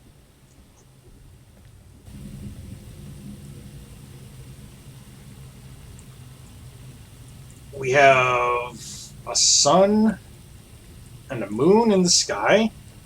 At the same time. Yeah, I mean, as you do. And we have an imager. The imager here is going to randomly display pictures that you have taken on your device. See, it's currently displaying the one that we took on that one purple voltage. So that's kind of cool.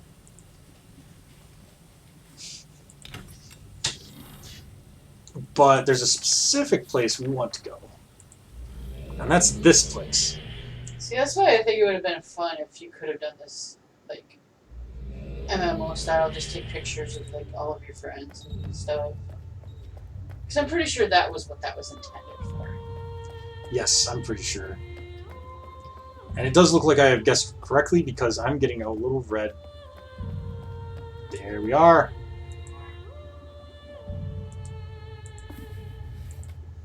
In this case, we only get one at a time. Now we go back.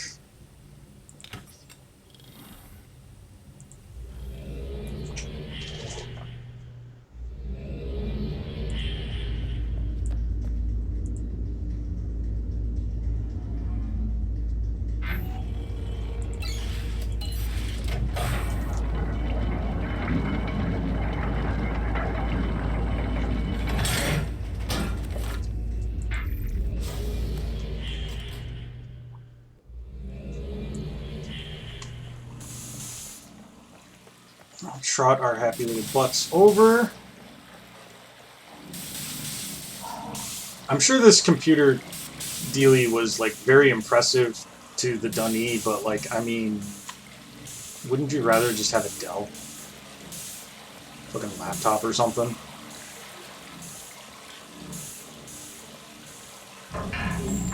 Like, forget liquid cooled. This is liquid nitrogen cooled. Made of rock. We return the marker. And there we go. One down.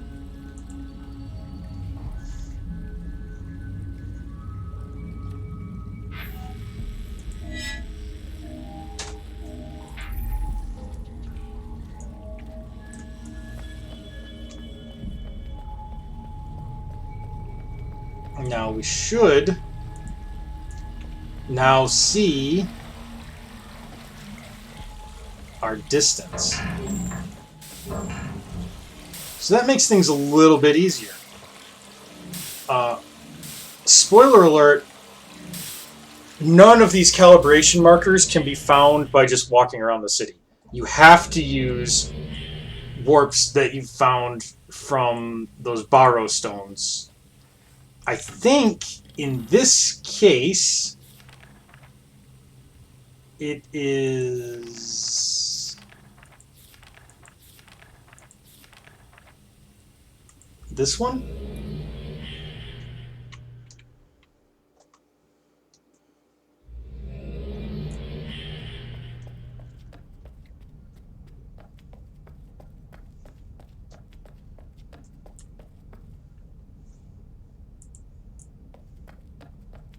Apparently not, because we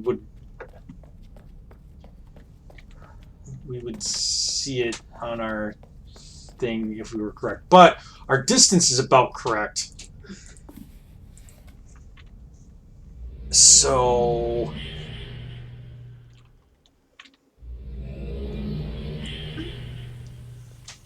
possibly it's the one that's overlooking that. That would be this one.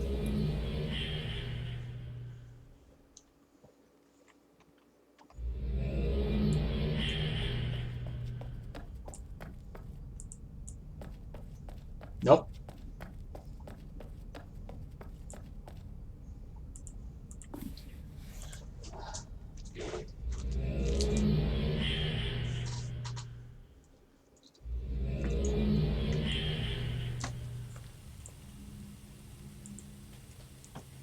I do think we're close to it, though. Maybe it's this one overlooking the neighborhood district near the theater. Ah, there we go.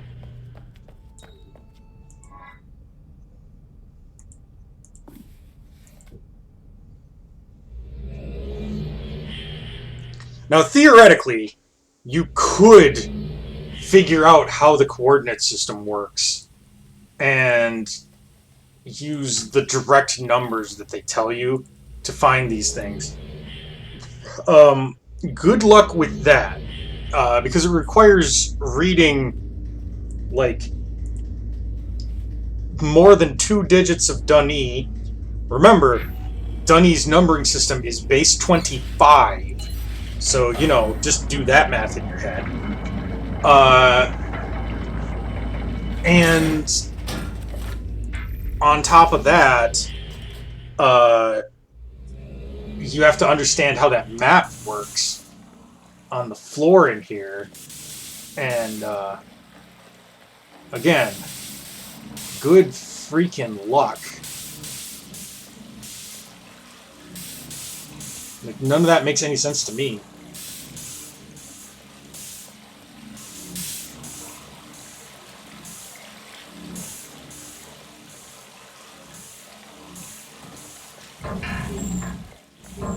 Dun'Ee numbers beyond 10 kind of like give me a headache.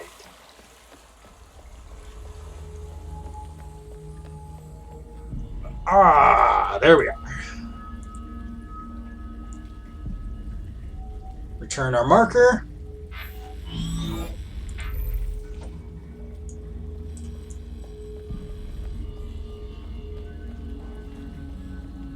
And this time,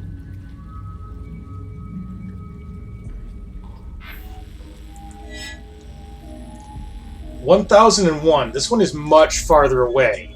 Hi. You want my lap now? Which suggests to me that this one is not. Oh.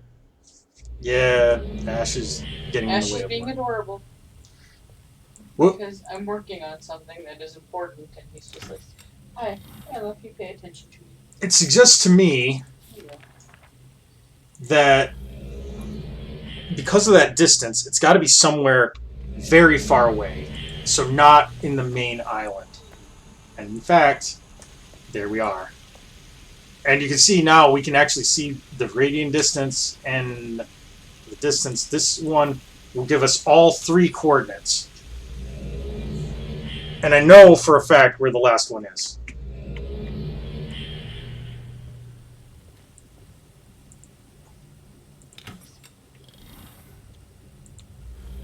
So we've almost knocked out this entire expansion.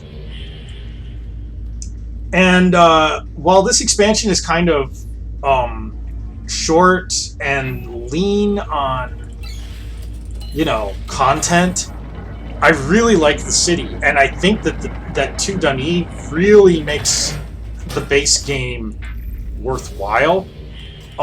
Exploring the city is actually fun, and like the base game like really needed a little more content to it.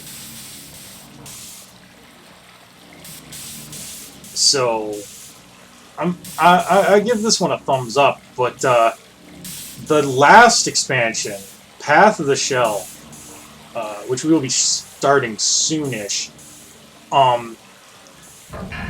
that one's garbage. I hate Path of the Shell so much.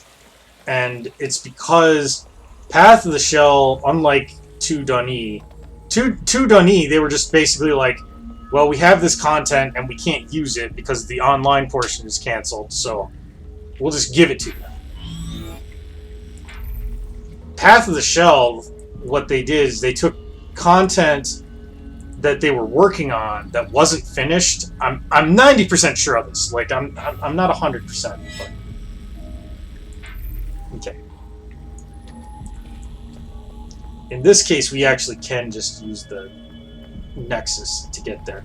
I'm 90% sure that what they did with Path of the Shell is they took content that was in development for the online portion that maybe wasn't done yet, but was close, and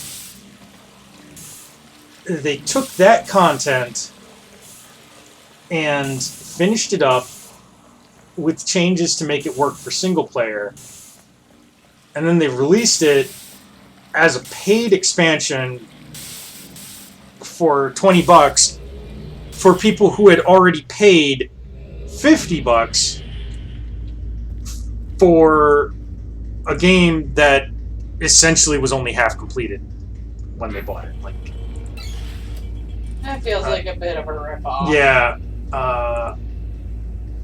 library. That's where I want to go. 2 Duni, it felt like they were trying to give you, like, you know, your value out of the game since they couldn't actually finish it. With Path of the Shell, it felt like they really just wanted to see if they could get a little more money out of you. And I will admit, I'm a sucker. I bought it. So, this one... Wait, which Myst game did your mom buy you for Christmas? Or I thought she bought you a different game. I don't know. Might have been Myst 5. It was like one of the first Christmases I spent with you. Yeah. You got Myst as a gift, but I don't remember which one. So, this is the last marker. Problem...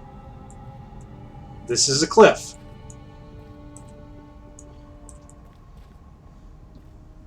And as you know, we don't do cliffs. Because you can't jump. I don't think I got that.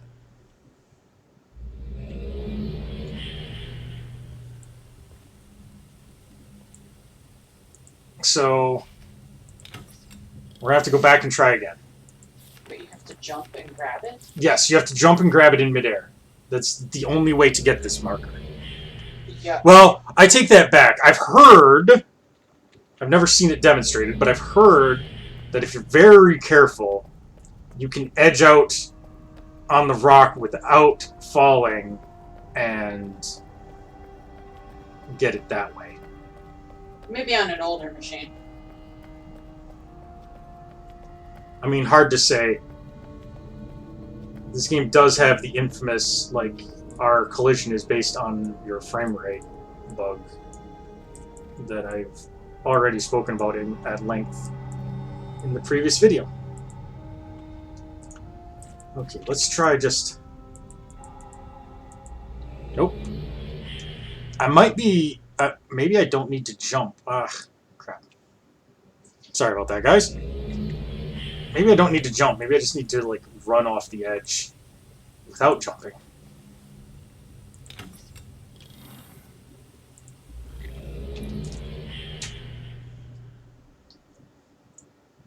This one is difficult. There's also problems with getting the end scene for this expansion. But if it becomes difficult, then we can just skip it, because the end page doesn't actually matter. Why was that a cube on the backside of it? Oh wait, no. Look, it's gone and it's not flashing. So you must have got it. I must have got it that time. Cool. Okay.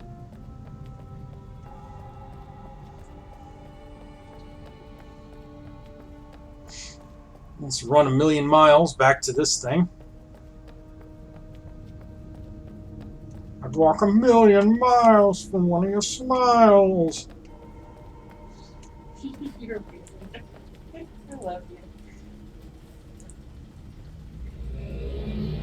Post in the comments if you think that Al Jolson would be a Myst fan or not.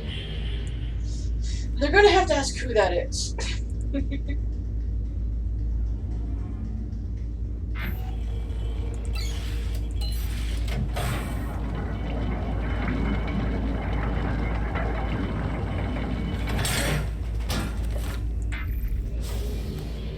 Okay. With this marker, the Great Zero will finally be fully active.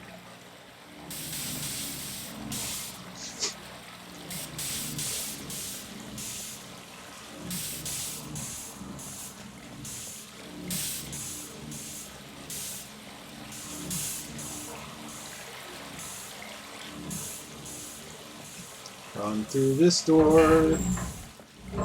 Small thing that I like, those doors never hang you up. Like, no matter how fast you run at them, they always open smoothly in time for you to slip by. I like that. Not all the doors in this game do that.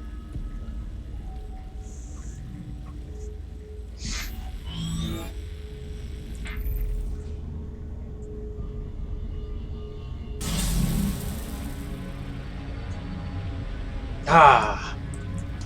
Death Star Super Laser activated. So, in the Sharper 2004 journal, which I didn't read because, like, seriously, Gabe, the Sharper journals are like 100 million pages. It gives you a set of coordinates.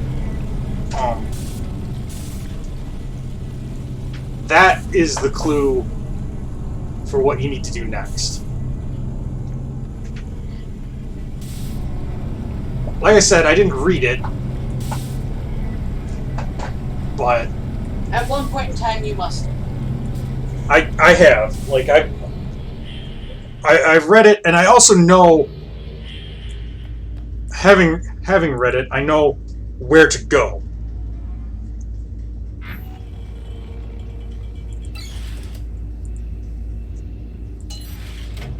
We're going to go to Dakota Alley.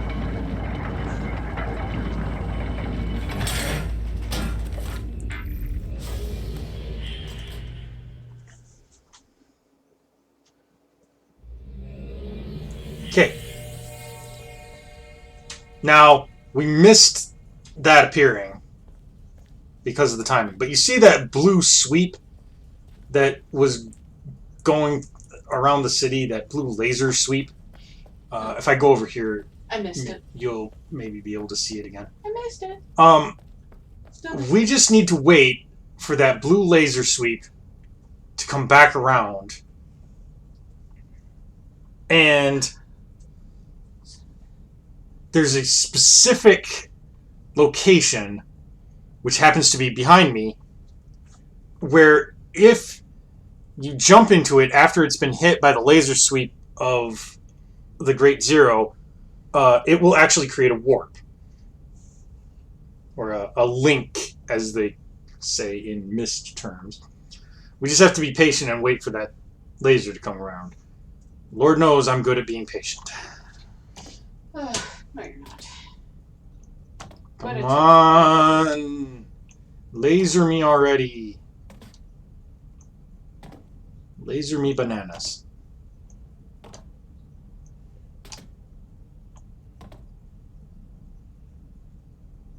I have no idea, by the way, why they just left this big rock spire in the middle of their street. They're just like, eh. Too expensive to move it, I guess.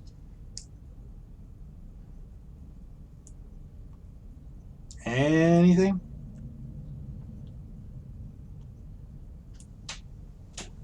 Anything at all?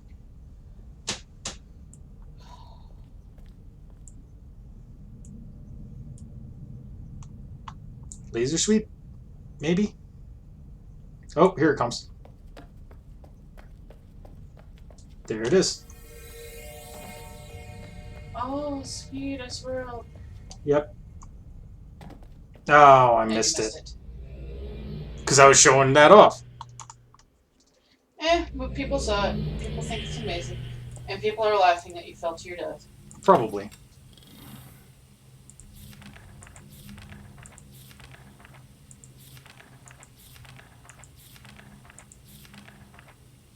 Nope, that's the palace alcove. This is the one.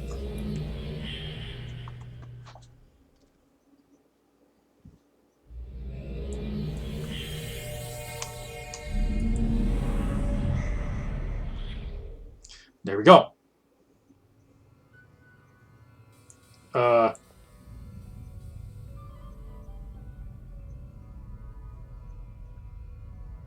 that can't be right. It is not right. Do you have to reload? Hold on one second.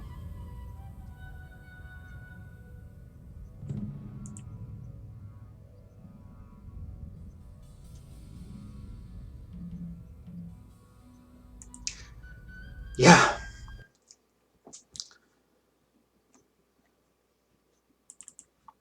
There's a journal there, but also there is another page for your Relto.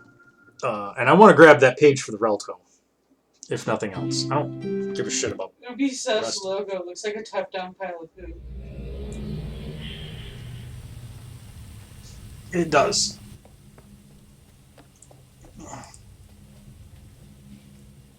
Alright, let's see if reloading this game has made it behave.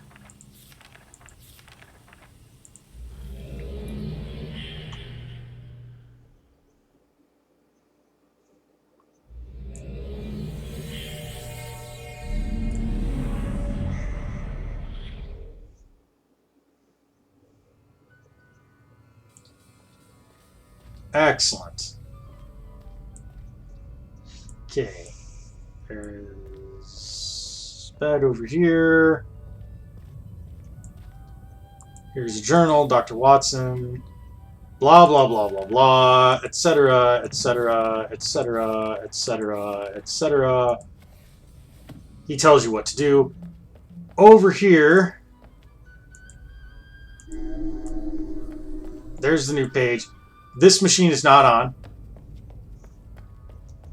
And then there's this room right here. This is an important... don't do that. This is an important place if you've read the novels and stuff.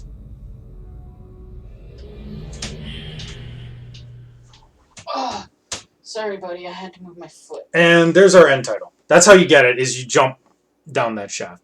If you've read the novels, that place is important in the lore. That's a place where Gen and Atris stopped on their trip down from the Cleft to the city of Duni, which is underneath the state of New Mexico. This is the thing that we added.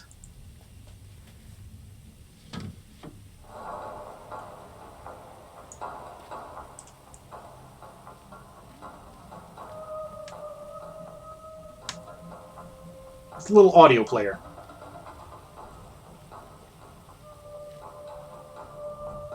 So, that is to Duni. Now we get to start Path of the Shell. Far and away the worst part of this game. I will be blatantly cheating on this one, because Screw Path of the fuck Path of the Shell. You'll understand why in a bit. So here we are in this pub. If you go over here, there is a pub jacket, and he's got this tree. Like, you can barely tell that that's what it's meant to be, but that is. Their religious practices have something to do with a tree. It has some significance in their religion. If you want to, you can go through here, and there's a puzzle to solve, but you will definitely fail it unless you know the trick. And hidden throughout Path of the Shell, you will find little post-it note things. Let's see. I thought there was one in here. Where? Why are you doing that? Don't do that. Ow. I thought there was one. You just decided your my knee Somewhere was the in perfect place to stick your claws, I think. There it is. Alright. 189. We've got a bunch of books on our bookshelf related to Path of the Shell. That means go to book 1, check line 89. Now, we'll do that later, but, like, essentially, it's going to tell you a message. There's tons of these. The Watcher's Sanctuary. This is blah, blah, blah, blah, blah. It tells you some history about the place. I guess this isn't too awfully long. I'll actually read this one. Because it is kind of Interesting. not so much interesting as important. So, anyway. Author of Simpson, transcribed from voice recorder. Okay, where to get started? The room itself is actually pretty simple and, at first glance, doesn't seem to have much to it. Well, for your average explorer. There's actually much more here than meets the eye. Much more, or at least as far as history. It's practically dripping off the walls. Fortunately, I dig that stuff. Lucky for you, I'm also better than your average explorer. Might be getting seriously. Might be getting ahead of myself. Structure. Circular room with a number of doorways leading off in each direction. Large staircase, might need some support work, leads to an upper level. Okay, this just doesn't work without knowing some of the history and story behind this place. I gotta start there. I've done some translation and talked with Watson. This is great stuff. Alright, the tree off the balcony. I did do a little walking around. I can't see it well, dark, but it's an old tree. Don't know exactly when it was created, although certain style and material elements suggest as far back as the early 2000s, long before a guy called the Watcher came around. And it's the Watcher that this place was created for, renovated for, and dedicated to from the time it was built in the late 4000s until the fall of Duni. The Watcher lived during the mid-4000s and spent most of that life on hidden, secluded ages. He wrote a book called Words, a prophetical book. Nostradamus-type guy. Strange.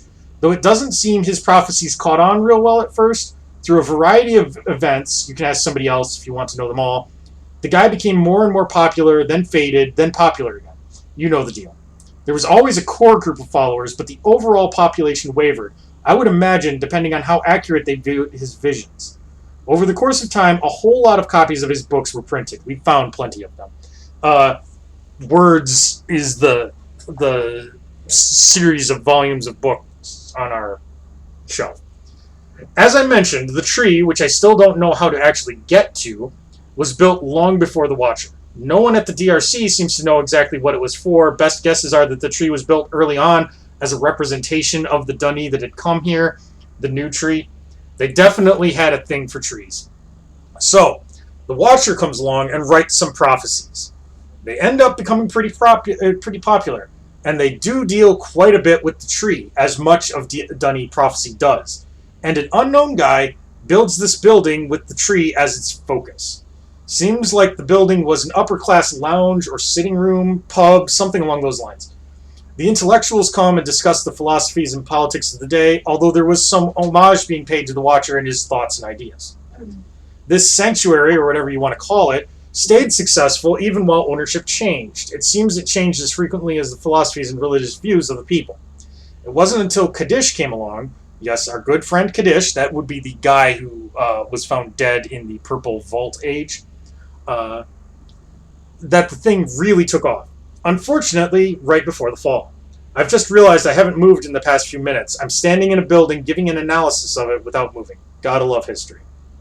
So back to it. Nice little covers in this place. Wouldn't be bad at all with his car and... Okay, Kaddish in the fall. Kaddish was the last guy to own it, and it seems he did some renovations. This is where the history and current day setup get interesting. The Watcher spoke quite a bit in words about someone known as the Grower.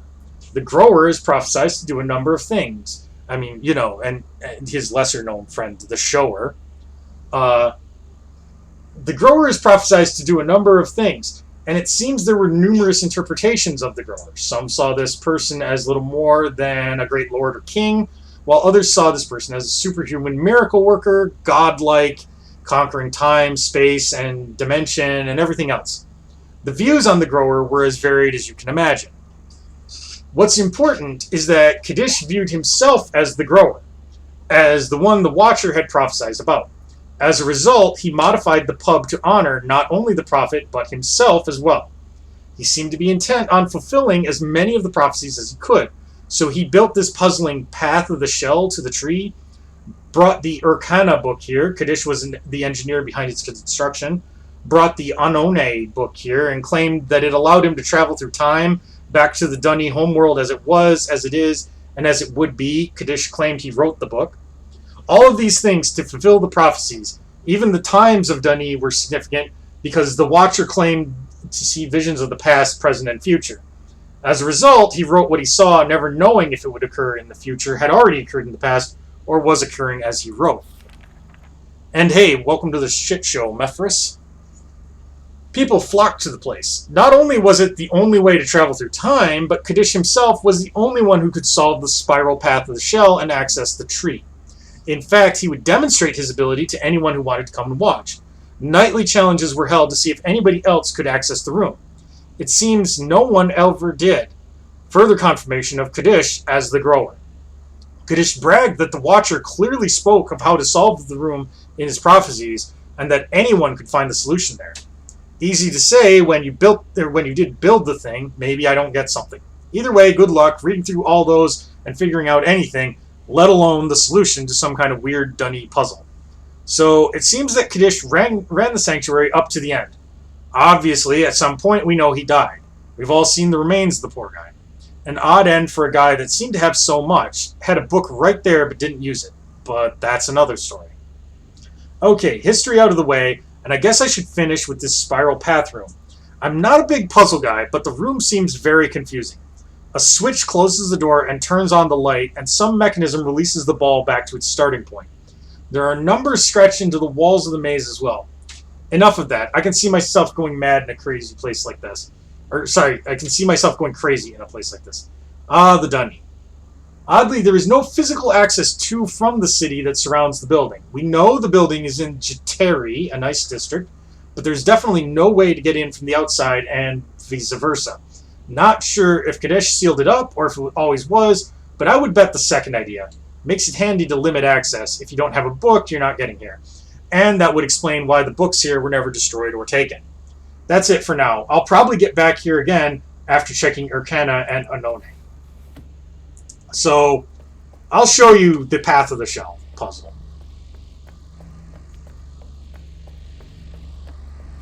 And we have that hologram display down there. That will come into play as well, but not immediately. So, you hit this button.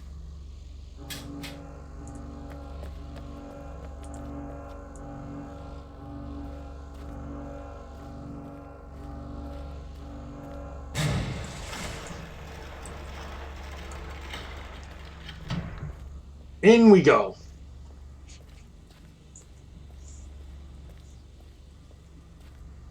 Okay. Great. And then there's something over here, I think, or not right here.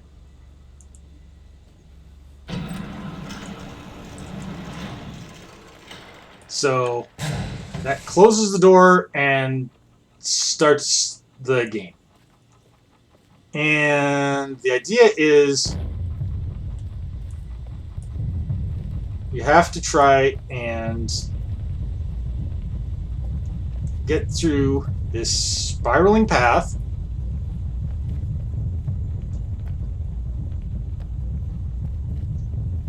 We push the rock, push the rock, push the rock.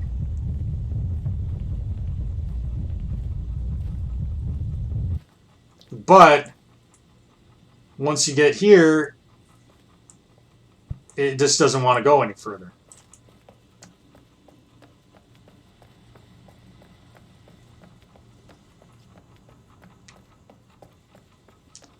And there's nothing else except for the little 1-4 notation. If you hit this again, you can leave. So you need to solve the puzzle, and to do that you need to know the trick to it. I do know the trick to it, and it's as stupid as you can possibly imagine. Like, you have no idea. Like, this is the stupidest puzzle solution. It's so annoying. But before we do that, we have Urkana. Ooh, ah. Or we have Anone. And we can do either of these ages in whichever order we prefer. I don't really want to start with Anane, but I'm going to because I think it's the more interesting of the options that we have.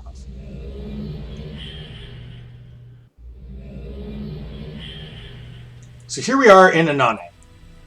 We're in this kind of temple room here. And you remember these types of symbols? These were all over in Kadish's Puzzle Age.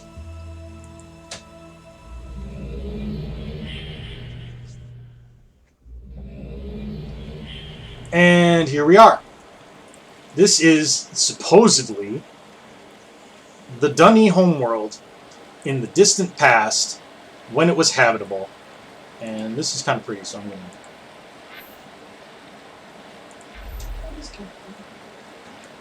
So, I am 90% certain that this was made for multiplayer. You see this dial here? It's got all these little blue indications. Each one of those is something that exists in this age. Specifically these crabs. We chased him off. We're going to chase this one off. Come on. By the way, this expansion was billed as giving you the ability to interact with creatures. This is what they mean by interacting with creatures. Chasing crabs off a beach. Oh, hey, Neurovac. Yeah, I am positive that this was originally intended for multiplayer and was not completed. And obviously they rejiggered it. This game has a complicated history of publication. Alright. Are there any more over here? Good. You know, I would have liked to see this succeed. I mean, it sort of did in the sense that, like, it's still up and going and you can... No, like, what I mean is what they had planned on. Yeah. Like, what they had, their vision, what they had wanted to do and bring forward. I would have loved to see that. Yeah, would have been nice. Anyway. I think what they did here is actually beautiful. Yeah, it is. This age, by the way, super annoying, as with all puzzles in Path of the Shell. Super, super annoying.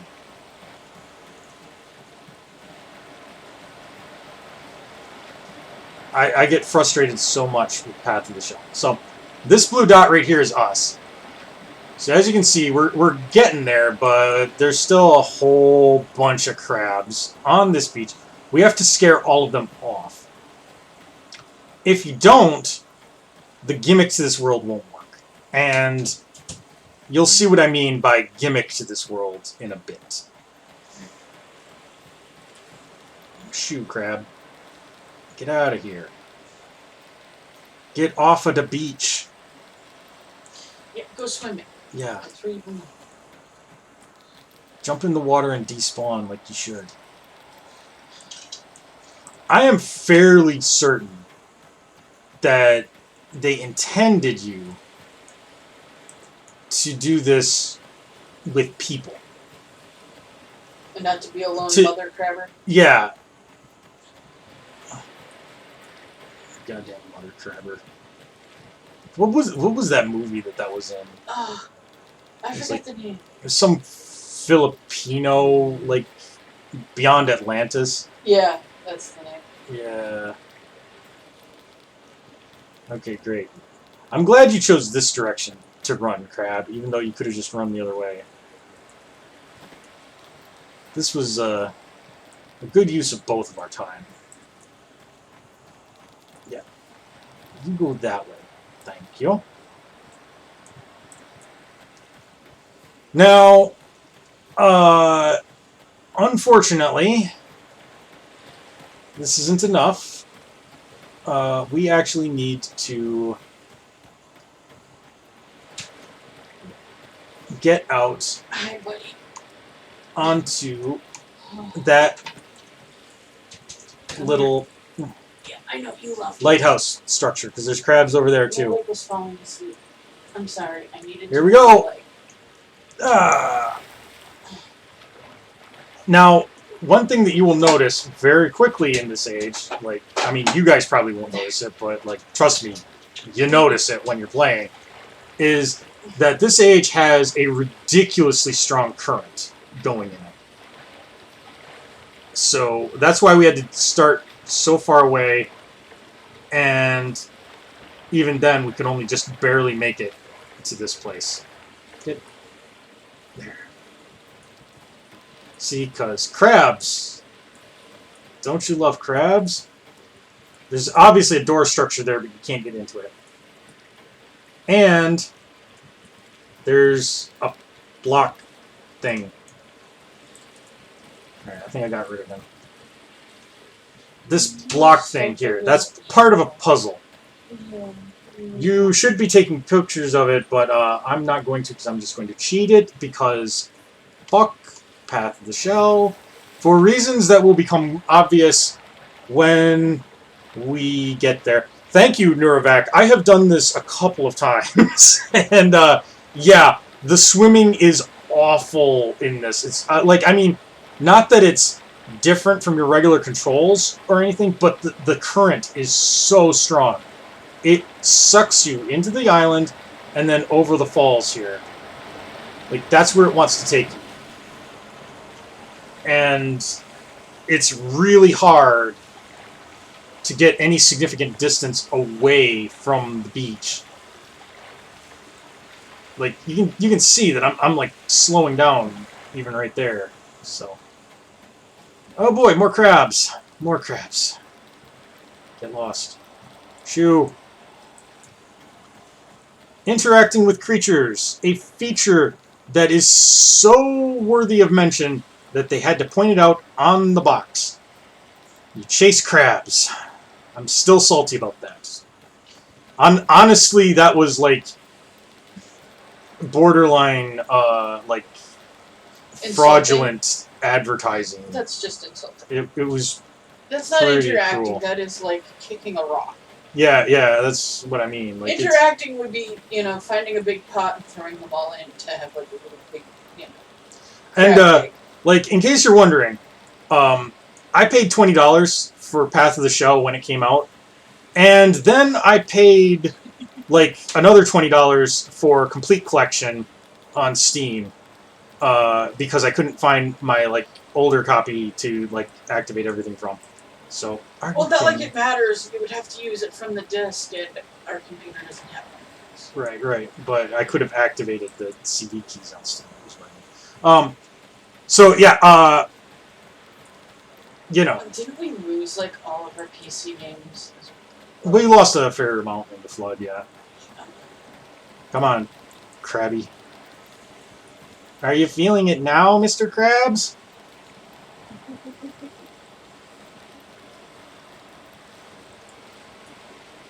Okay, 2 more to go. There's 3 blue lights, but one of them is us. Where are you, stupid shelled monster thing? Go! No, you're going in circles. Go into the water. There.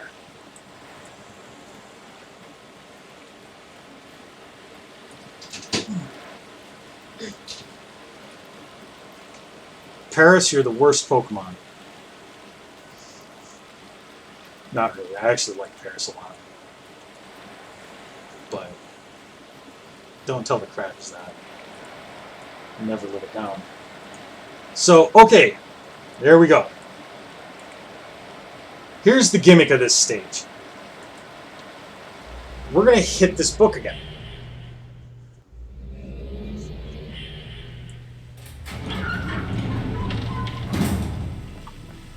We go back to where we started from. We're going to race down to the end. And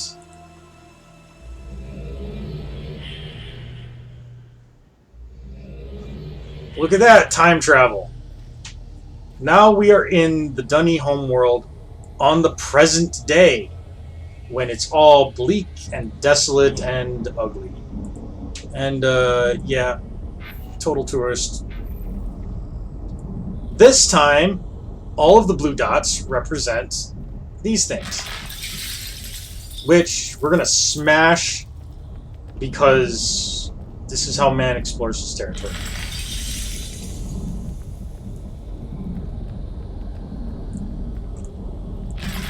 I don't see why they left this place. I mean, just put some, like, cactuses around or something. You'd be just fine. Huh!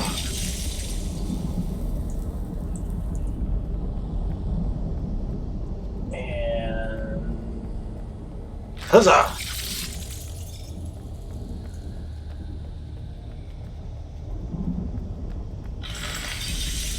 There.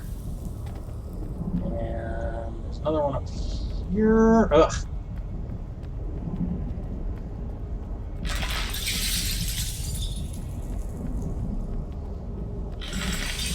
I'm still, my mind is still boggling at the choice of control scheme that they gave this game. I don't know why WASD was just like they were just too good for it, I guess. But no WASD.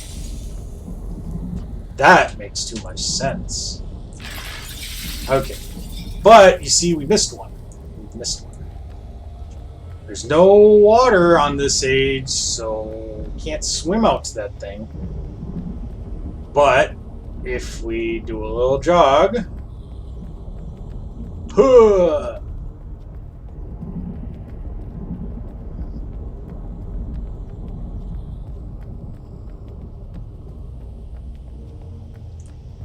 if you look very carefully, you can see that there's in fact a pathway down here underneath the fog.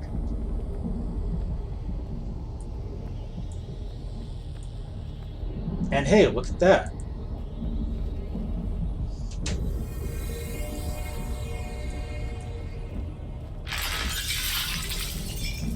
There we go. Admittedly, smashing the trees is pretty cool. They're very pretty. So, like I said, I'm 95% certain that this was originally designed for multiplayer, even though it was not released with multiplayer enabled originally. Like, it's since been rejiggered to allow multiplayer again, but like at the original release, remember that Uru Live had been canceled at the time that this expansion came out, so they knew that multiplayer was not an option, and this had not been part of the beta test online stuff. But clearly, every time that you're meant to like chase these little dots off this island, like clearly they meant for you to be chasing people off the island to do something. I mean, I know what it is, but you know, I'm trying to save that reveal. And then this is future version. And we'll grab our tourist snapshot. Oh, crap. Well, we just fell to our death.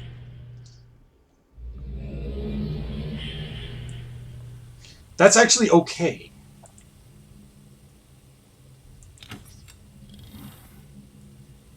Because we don't want that one.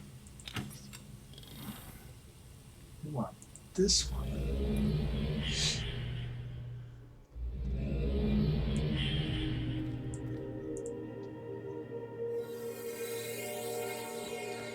But Mashi, you say, that's the same marker that you were just on.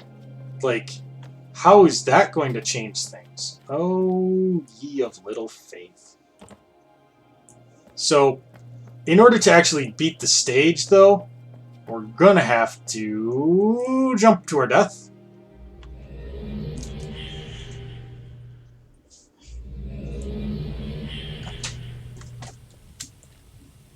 And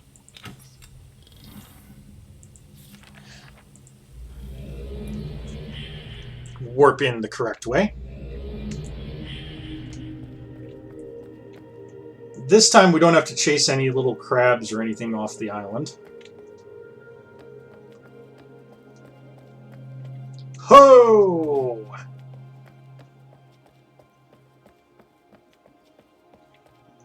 It's a good thing that there's all this air in outer space. Otherwise, this would be really inconvenient. So that's the future? This is the future version of the Dunny homeworld, supposedly.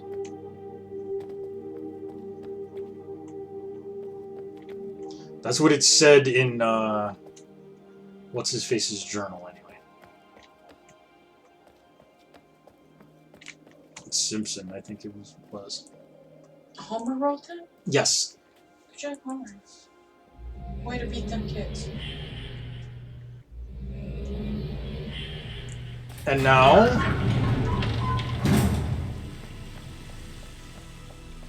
running, running. Huh!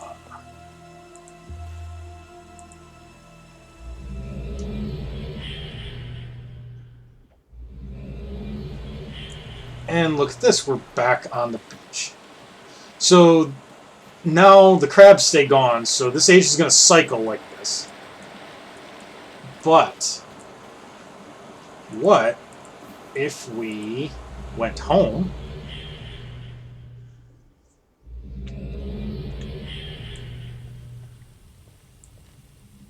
and use this? Now you may be thinking to yourself, man, Mashi, you've been warping in and out of this age quite a bit. Yes, yes I have. And I'm gonna have to keep doing it. Loading screen after loading screen after loading screen. That is what you get with this one. This is one of the reasons why I'm not wild about Path of the Shell. And I think that is the control that turns off the water. And then there's another lever down there, but I'm not going to hit it just yet.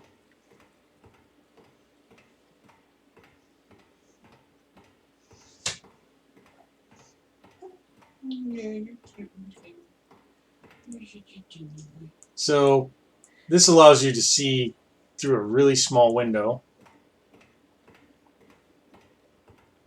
I don't think there's actually any point to climbing those.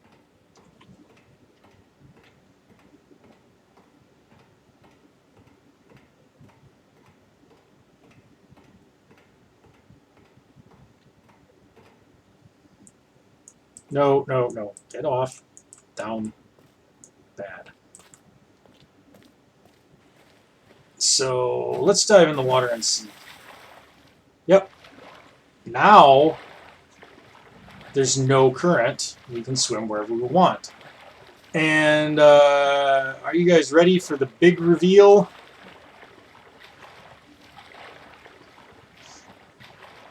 Because we're gonna head out and we're gonna go to this floating island over here.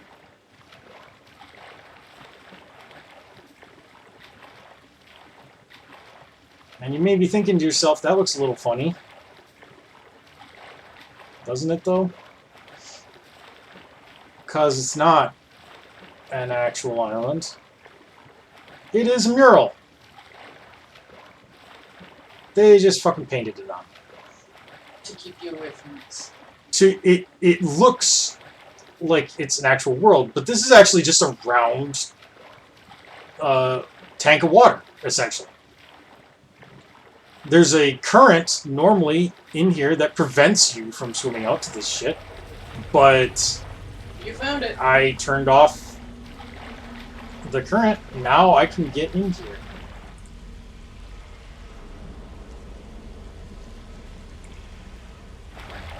Yeah, just walk through the walk through the floor there, and there's a marker over there.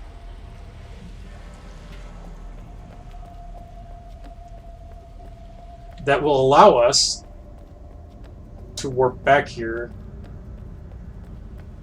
when we want to. But at this point, the age gets pretty complicated. And given that it's already after 10 o'clock at night, my time, I'm going to call it here, and we'll pick this up next time. And we'll continue to bang our heads against this puzzle. I like the look of this age a lot. And honestly, the big reveal at the very, very end where you see exactly what is actually happening with this place is really cool. But it's definitely a puzzle that I don't think makes logical sense until you know exactly how it works. And then you can look back and say oh, that's what was going on. So we'll deal with that next time. Wait, you had to get rid of crabs for this? Yes, I had to get rid of crabs for this. It doesn't make any sense. And we still have to do Urkana, and we haven't yet hit the really, really obnoxious puzzles in Path of the Shell. There are 3 of them, in particular, that I really dislike because they pad out the gameplay. In an astoundingly stupid way. Well, for no reason.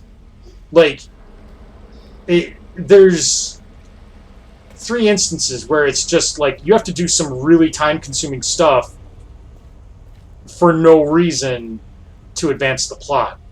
And there's better ways to pad a game. There are.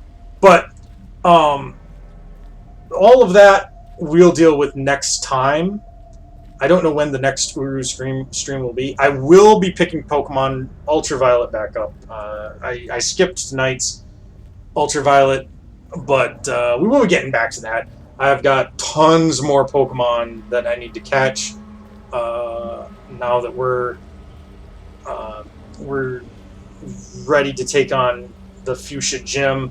But we have the Good Rod and the Super Rod, and we can go back to 4 points and get a bunch of the Gen 3 Pokemon.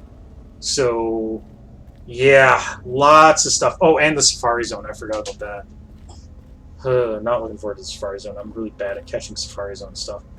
Anyway, all of that we will be picking back up, and Fallout, Skyrim, etc. All of my stuff is uploaded on my YouTube channel, so check that out if you're interested, and hit me up on Discord, Mashiakosaurus 1645, and thank you guys all for watching, and until next time, let's quit to DOS.